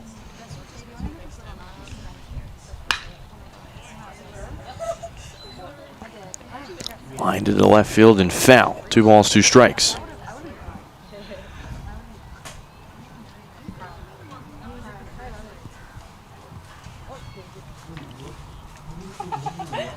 Two count. The pitch. Low and inside. Count now full at 3 balls and 2 strikes.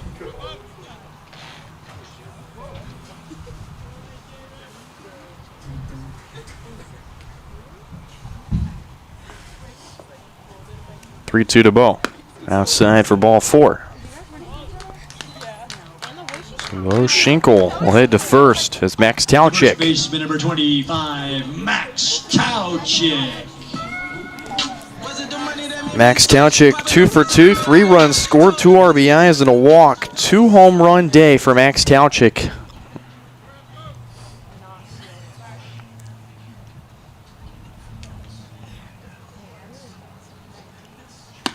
First pitch, that one just outside for ball 1 from Elijah Collin. Collin played right field in game 1. One of just 2 players on the active roster for Baker's varsity. Ball on a strike.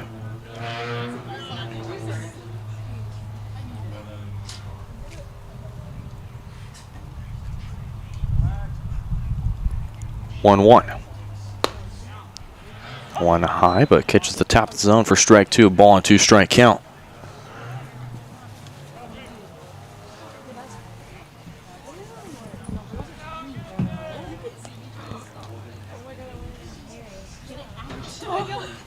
Collin looks, and now he'll deal the 1-2.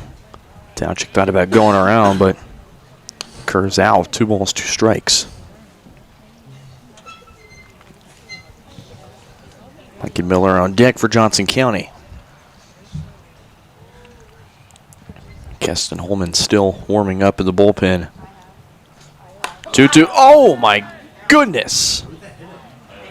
Got him right in the helmet.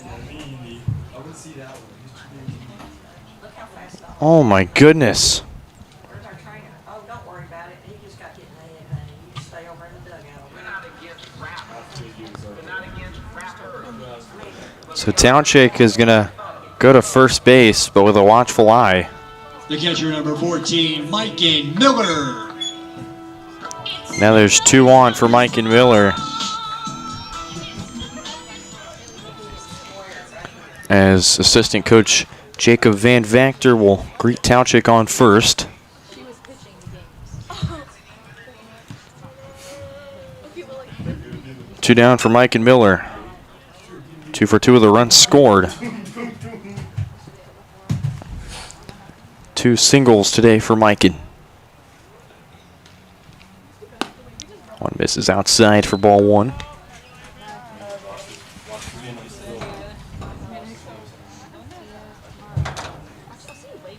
So offended with you. But it's alright. I don't know what you just said. 1-0. Taken out. 2 balls, no strikes.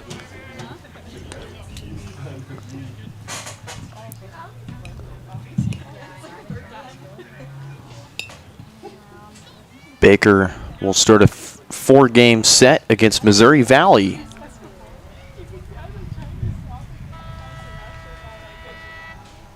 2-0 outside. You hear the horn sound in the faint distance.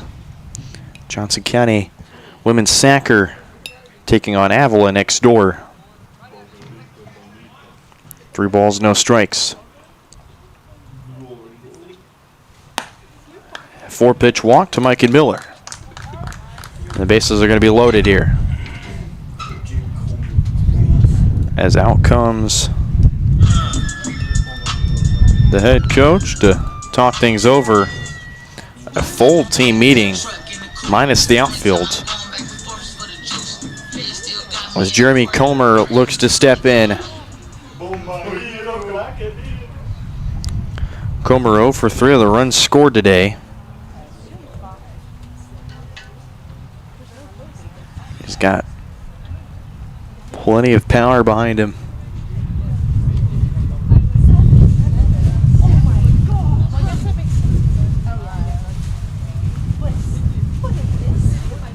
Comer 6 home runs on the year.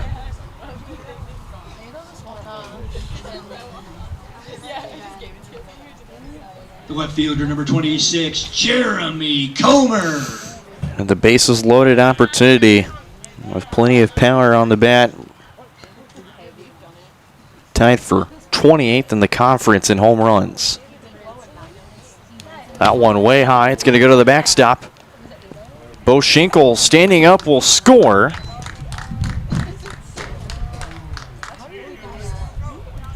Both runners advance to scoring position.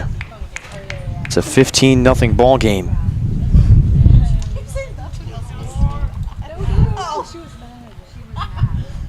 Nelly, did you find it? Huh? Did you find it? What? The video? Yes, I do.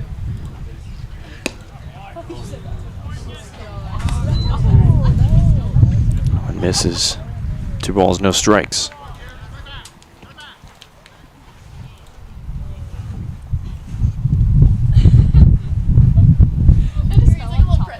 To 2-0 to Comer.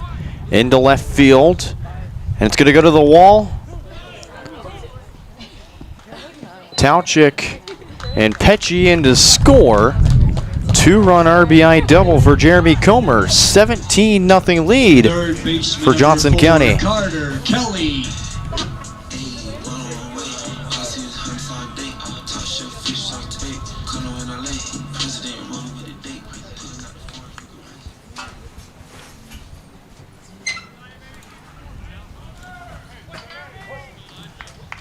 So Carter Kelly will step in with Comer on second in scoring position.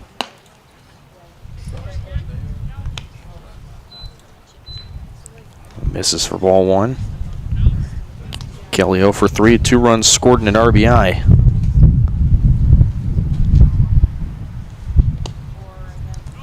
Blocked well. Patton will not throw down to third as Comer will take third base easily.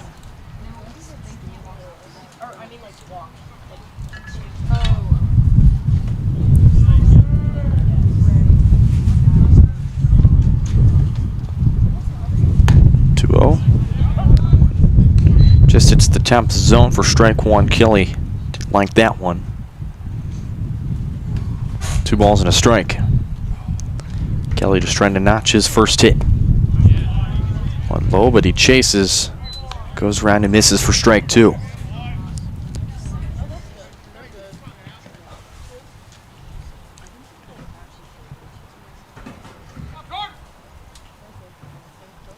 Kelly, the sophomore from Platte City, Nebraska. 2-2, chopped foul. It's going to carry all the way to the bullpen. It remains 2 balls, 2 strikes. 2-2 count. Here's the pitch. Taken high and outside, can't have full.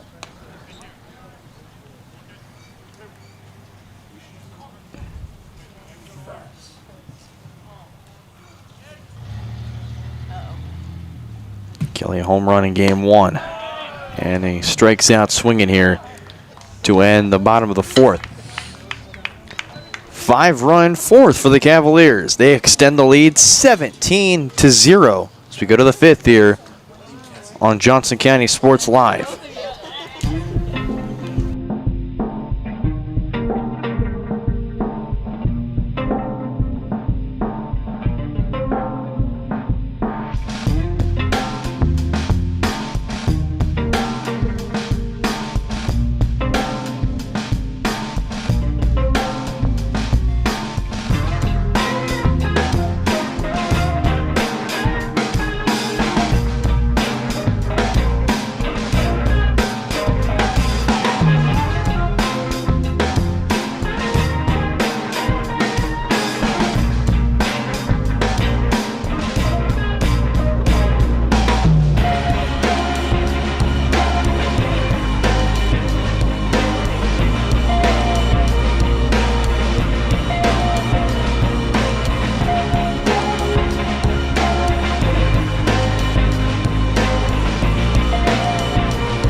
Back here for the 5th inning on Johnson County Sports Live. Changes to the pitcher and catcher for Johnson County. Keston Holman on the mound now for the Cavaliers. Zane Timon Fielder number 11, Dylan Boyer. is behind the dish. Boyer.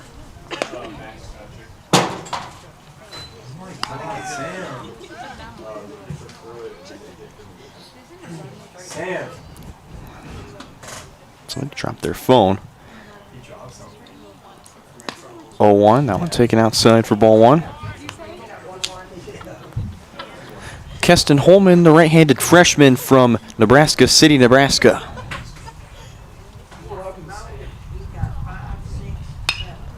That one flied into left field, and that's going to go foul and out of play. Appearance number 15 for Keston Holman. 2-0 record through 34 1/3 innings, allowed 28 hits, 17 runs, 12 earned, 9 walks, 46 strikeouts, 3.15 ERA. And make that strikeout number 47 as Holman will retire the first batter he faces. The catcher number 24, Nick Patton. As the first batter, and Drew Boyer from Platte City, Kansas, is gone for the first down.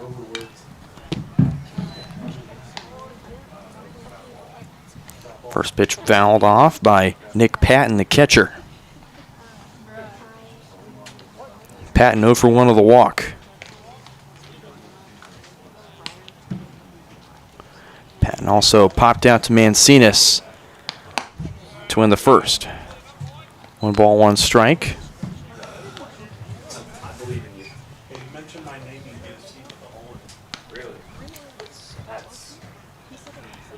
Ball on a strike count.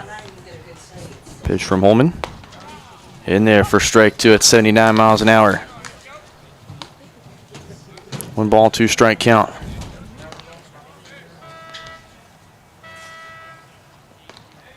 One, 2 pitch. In there for strike 3. Back-to-back strikeouts for Keston Holman. There's 2 down. The designated hitter, number 28, Ashton McCurdy. Ashton McCurdy, the DH, steps in.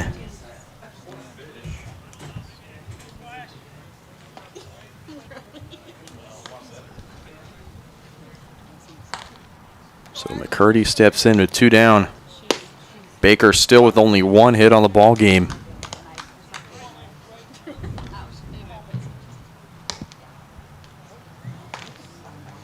McCurdy, 2 strikeouts today. Chop to second. Briggs Rowe fires to first in time for out number 3. Go to the bottom of the 5th. Cavs still lead it 17-0.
Bottom of the 5th for Johnson County.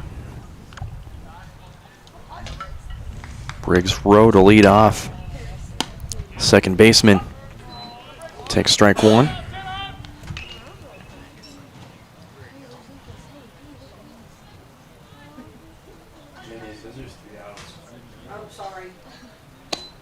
One outside.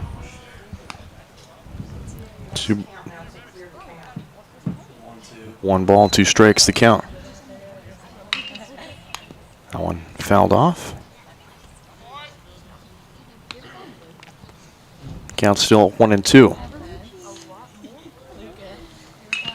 Briggs Rowe, a home run, a walk, and a flyout today. 1-2 pitch. One taken low.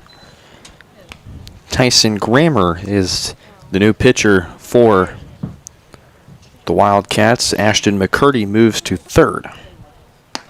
That one high and inside.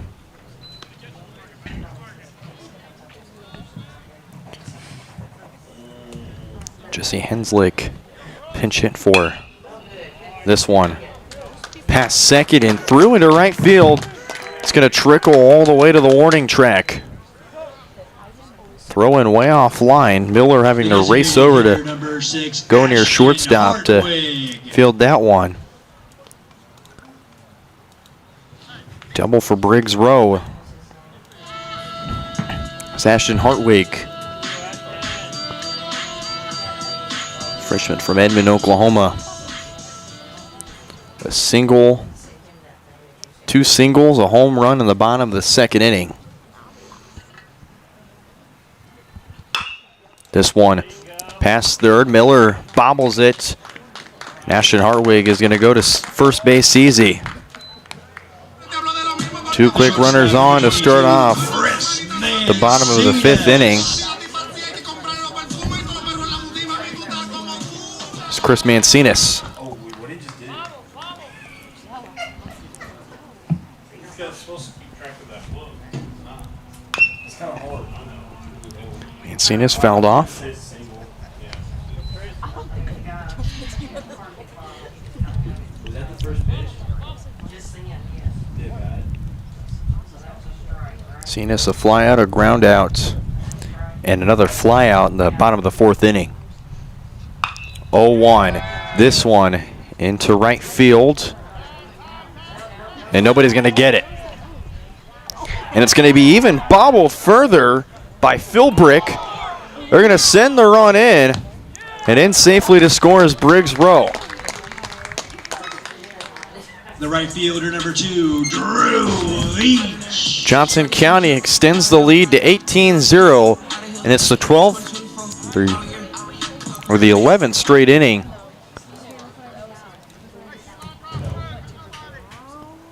with the runs. I can't stand the long one. Well, it was cold, so that's why I was like, First pitch strike to Drew Veach.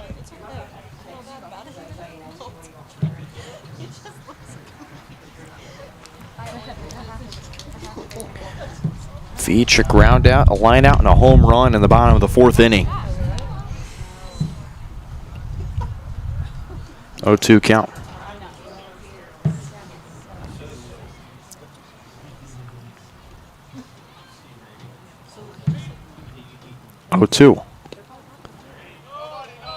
In the turf. Penn trying to block it. Again, Tyson Grammer, the freshman from Lawrence, Kansas.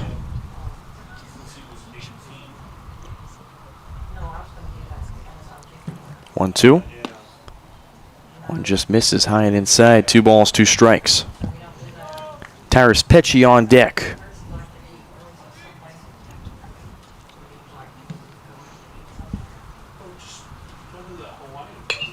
2-2, fouled off. Right towards the dugout, JT Davis. Trying to make an attempt to get it. It'll be Tyrus Petchy. Count 2 balls, 2 strikes.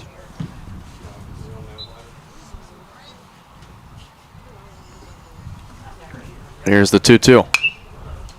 Fouled off right. The netting behind us.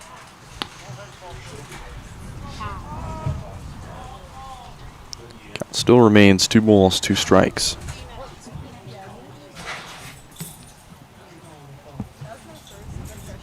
Two. Misses. Count now full at 3 balls, 2 strikes.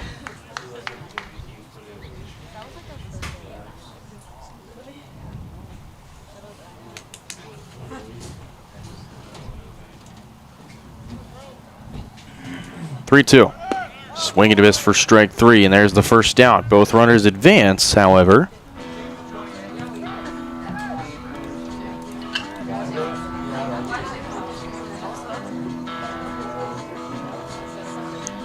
Both runners in scoring position. Up for Tyrus Pecci. He's now pinch hitting for the Cavaliers, number 15, Tyrus Petch. Yeah, you can't get more than a couple meals. Well, that's why I said Probably he gets several meals. probably like 8 So here's Tyrus Pecci. Went in there for strike one.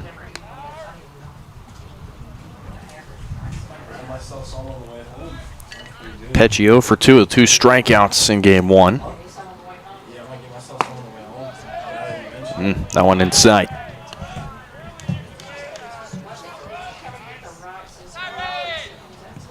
No, that wasn't me. I get the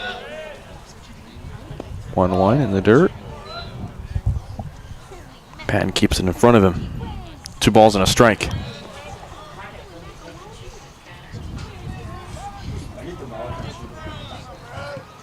Two 2-1. Pecci lifts this into center field. McGowan runs up and makes the catch. He'll throw home. Blocked by Bivens. That's the cutoff. Run comes in to score. Mancinas moves up to third. Attention, please. Pinch hitting for the Cavaliers, number 34, Matthew Bollinger.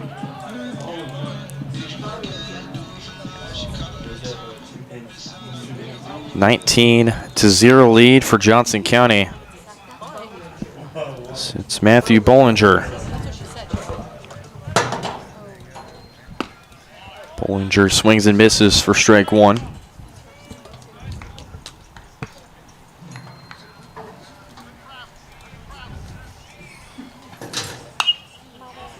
Fouled off. Bollinger got an at bat. He went 0 for 1 in game one.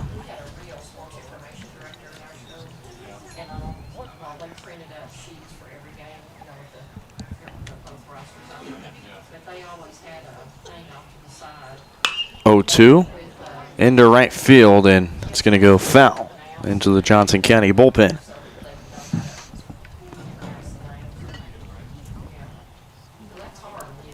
Be another 0-2 coming up.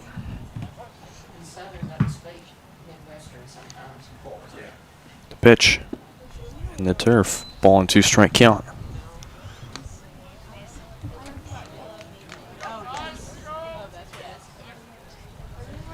Bollinger, the freshman from Shawnee Mission, Kansas. Little blooper into left field. RBI single for Bollinger. Mancinas in to score, and Johnson County has scored their 20th run. Attention, please. Pinch hitting for the Cavaliers, number 33, Zane Timmon. Zane Timmon, the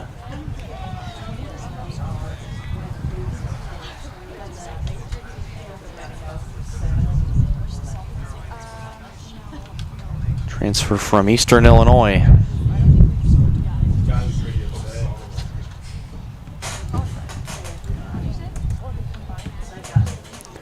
Cameron Link on deck for Johnson County. One misses low for ball one.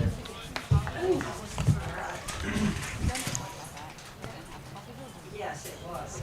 I'll give you a buzz when we get home. All right. We can start at 5:30 a.m. see why. Into center field, McGowan tracks back and makes the catch for out number 3. Johnson County plates 3 more in the bottom of the 5th. To the 6th we go. 20-0 lead. Did we just get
back here on Johnson County Sports Live.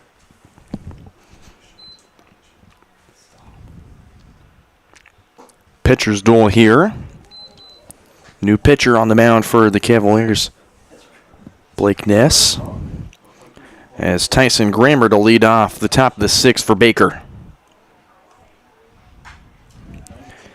Ness, one of the top arms in the state of Kansas last year in the class of 24 before I don't know y'all ever think about going to school there. before transferring in. Everybody, they treat kids so horrible. This one into left field, and it'll drop down. And Baker will have their second hit.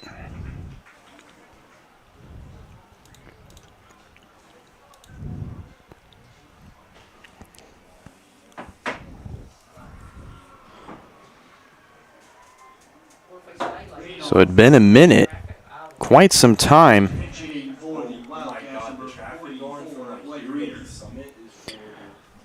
Baker didn't have a hit since the second inning, Yesterday, there were two as Braden Bivens is really bad wrecks on the other side, but we were coming in to go to those friends of ours. steps in. And then there was that interstate block when we were going home, so we just went home on 135th. Sorry, now pinch hitter for Braden Bivens.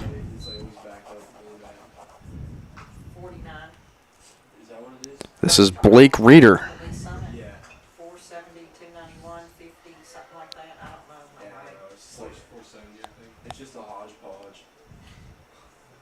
Blake Reeder, the two-sport athlete. Two-sport athlete, huh?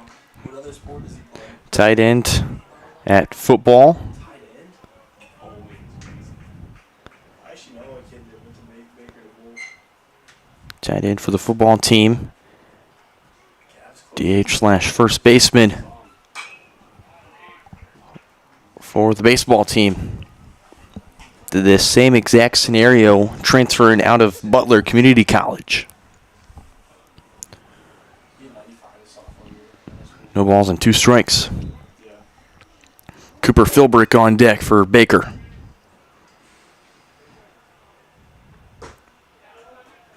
Three-pitch strikeout to retire Reeder. There's one down for Philbrick.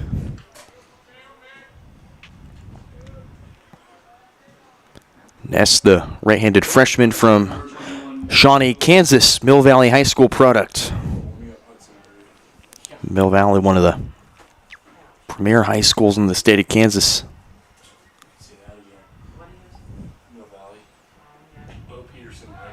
That one gets away, and that's going to go to second.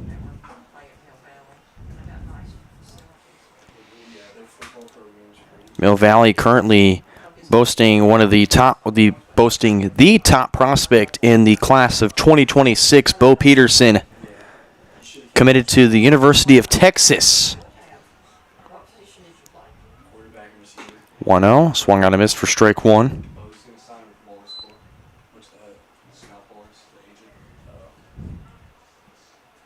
On a strike count. Peterson, for several months, was one of the top viewed profiles on several recruiting sites. And that's just how good this kid is. I already know Friend is going to be the starting quarterback at Alabama this year. Yeah, Ty. Yeah, unless 1-2. Just misses. 2 balls, 2 strikes. I don't think anybody will beat him out, but that's just me. He's pretty good. I can't wait for you to see 2-2 count. The pitch. Chopper, that'll go foul. the state of Tennessee.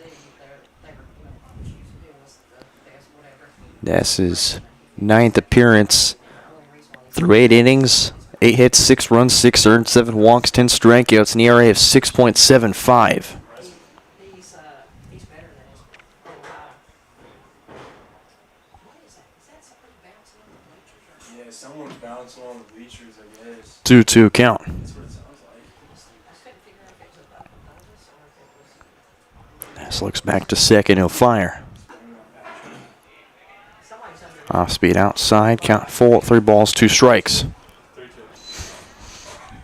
bet Jim's underneath this thing to see what's under there. Because we were talking about the water coming through. He didn't think anything was under there. Swung on and missed for strike 3. So it sounds like And there's 2 down. Shelby and put some crap down there and get out of here. Yeah, geez, it's like they just stick their excess things. Your attention, please. Now pinch hitting for the Wildcats, number 12, Dawson Bolt. Probably think he thinks he's going next week. The bond. Yeah, why we're getting walked in for practice. Dawson Bolt will pinch hit for Zach Miller. But he finished eligible one. Bolt, the Frenchman from Hillsboro, Kansas. Are you serious? First pitch into right center. Caught for out number 3. Baker strains 2. We go to the bottom of the 6th. Cavs still in front, 20-0. Their last chance to add on runs coming up next on your home for Cavalier baseball, Johnson County Sports Live.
Back here on Johnson County Sports Live, Brendan Bullen back here with you.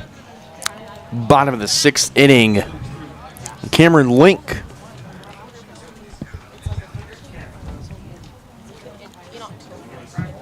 to lead off. This one lifted into right center field, carrying well. And it's going to be a bouncer off the track and off the wall. Cameron Link is hustling to 3. And Cameron Link,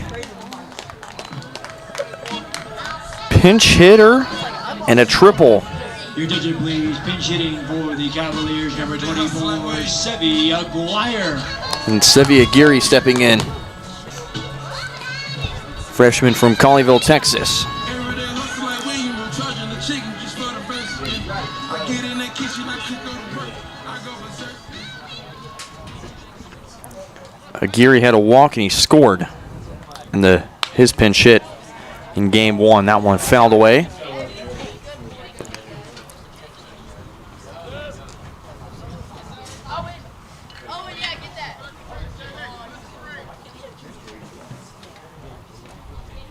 That one missed outside for ball 1.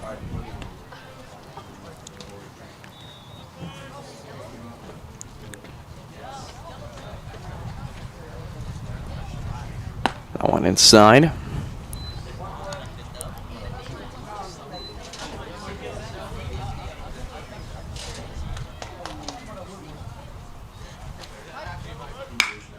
This one into left field. It's going to get down. RBI single for Sevi Aguirre to drive in Cameron Link.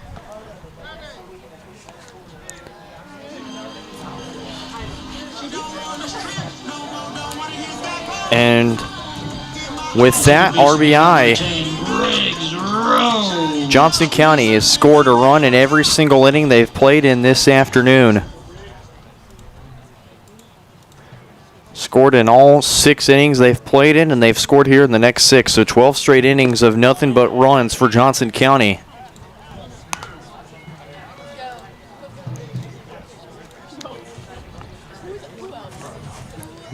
Definitely triumphs everything that they had last year in their doubleheader against Baker. Ball on a strike to Briggs Rowe.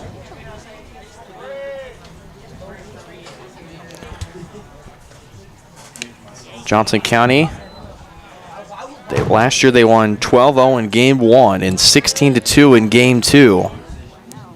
They had a combined 24 hits in those 2 games. This one into right center field, and it's going to be off the wall.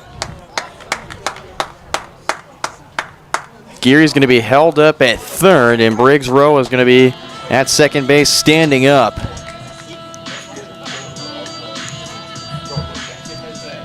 Stand-up double for Briggs Rowe with Ashton Hartwig stepping in.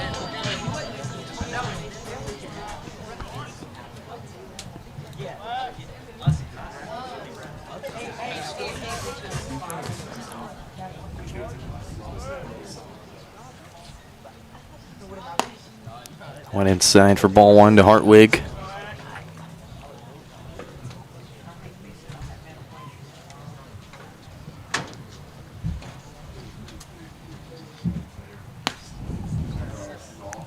For Hartwig. 3 singles and a home run, a 4-for-4 day for Ashton Hartwig.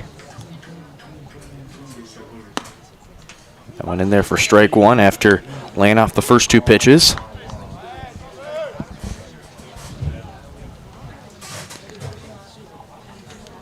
And quite an impressive day for the freshman out of Edmond, Oklahoma. That one fouled away, way out of play.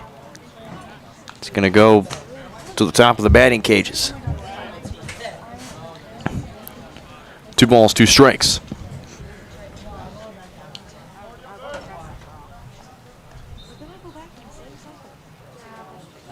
2-2. Into right field. And be caught for the first out. Meanwhile, Briggs Rowe to third. It's going to score a Geary. The shortstop, number 22, Chris Mancinas. Snag fly for Ashton Hartwig. It's a 22-0 ball game, with Chris Mancinas stepping in. Baker has an arm in the bullpen, but I think they may just stick with Kramer. As Mancinas lifts that into right center field, and it's going to be over the head of the center fielder of McGowan. Mancinas around second. He's going to take for 3. He slides in safely, but they're going to call him out. They said he was off the base. The right fielder, number 2, Drew Beach.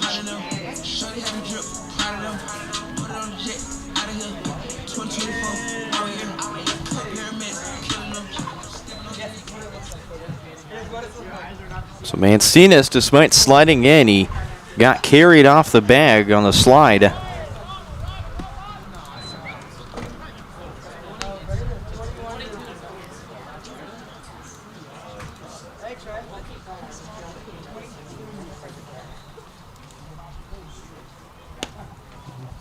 Off speed outside for ball 1 to Drew Veach.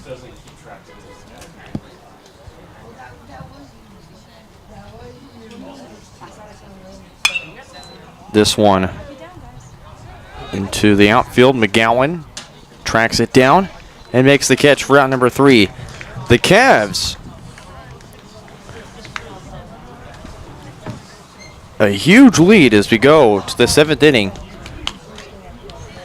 What can Baker do to try and add some runs in to not go scoreless?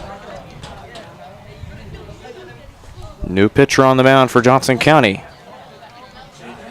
They look to finish it.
Back here on Johnson County Sports Live, 23-0. First pitch from Jackson Downing in the turf for ball one to Raul Martinez. Martinez, McGowan, and then Drew Boyer. Nick Patton, if anyone gets on.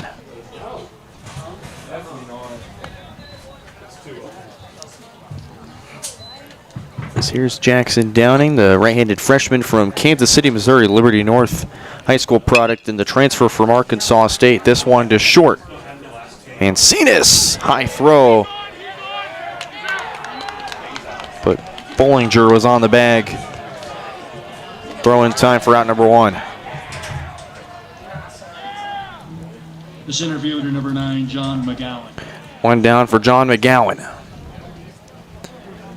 For Jackson Downing this year, his 11th appearance through 8 2/3 innings, allowed 10 hits, 7 runs, 5 earned, 7 walks, 12 strikeouts, 5.19 ERA. McGowan takes first pitch, strike one.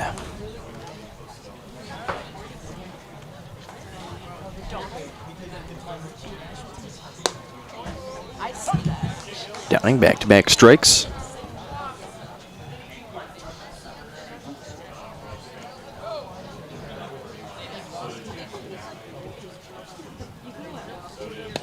Three-pitch strikeout to John McGowan, and there's 2 down.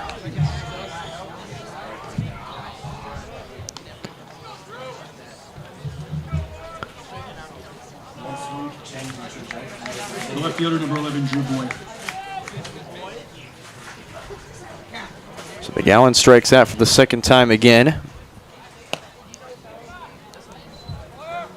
As Drew Boyer, the left fielder, steps in. The third left fielder Baker's put in the game today.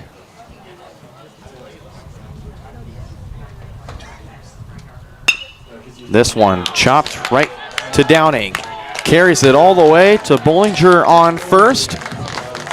And how about the Cavaliers? 23-0 the final score in game number 2. The Cavs Win game 2, 23-0. are still undefeated in the month of April, and they pick up wins number 37 and 38 on the season as they complete their final non-conference games of the season, as we've got 2 more 4-game series is coming up for you. We'll take a look at those and recap game number 2 for you. What's coming up next? All that and more right here in your home for Cavalier Baseball on Johnson County Sports Live. 23-0 the final score in game 2.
Back here on Johnson County Sports Live here on our post-game show.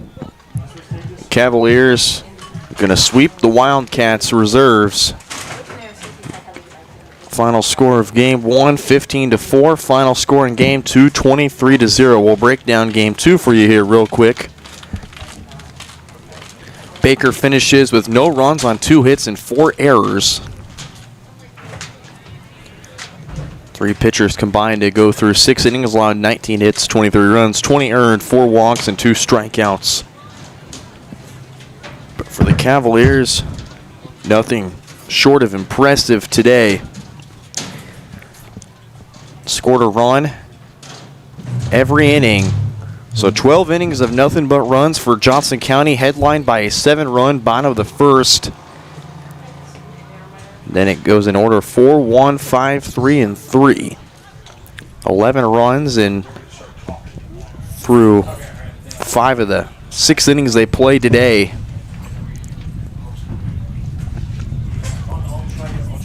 And we'll look at Ashton Hartwig.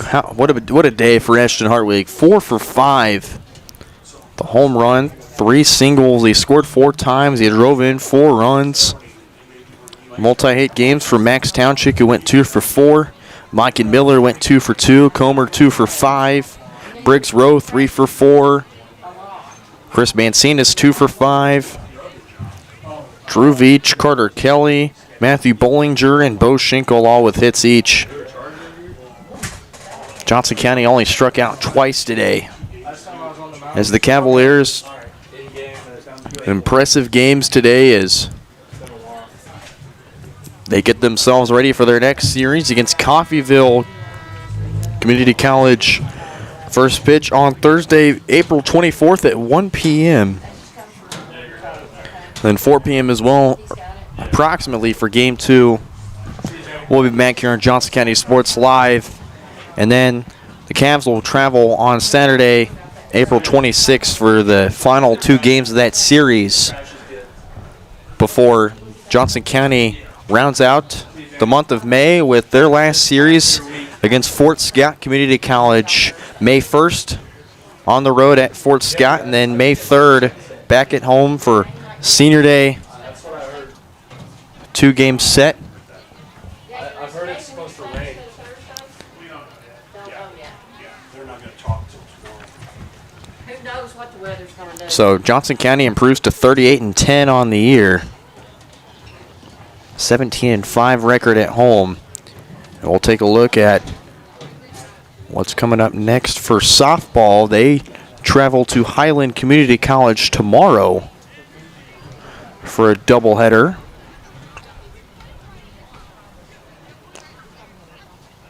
It's the Lady Cavs trying to pick up their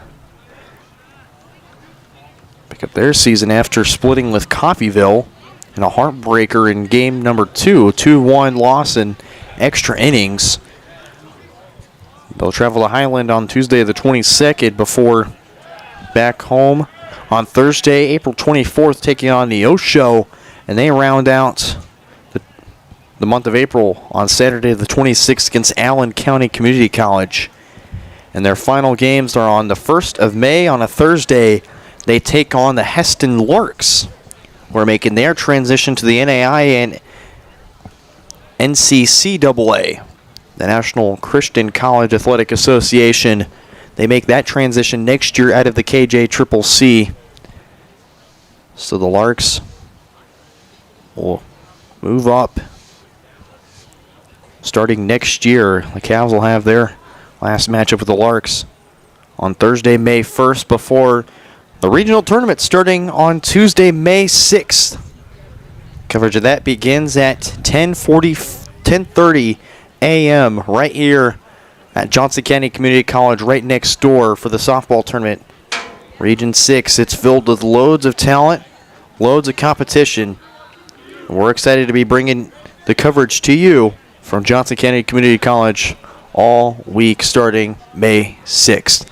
That'll do it for us here from Johnson County Community College for Varsity Sports Live. I'm Brendan Bolin, signing off from Cavalier Stadium on the campus of Johnson County Community College. Go Cavs.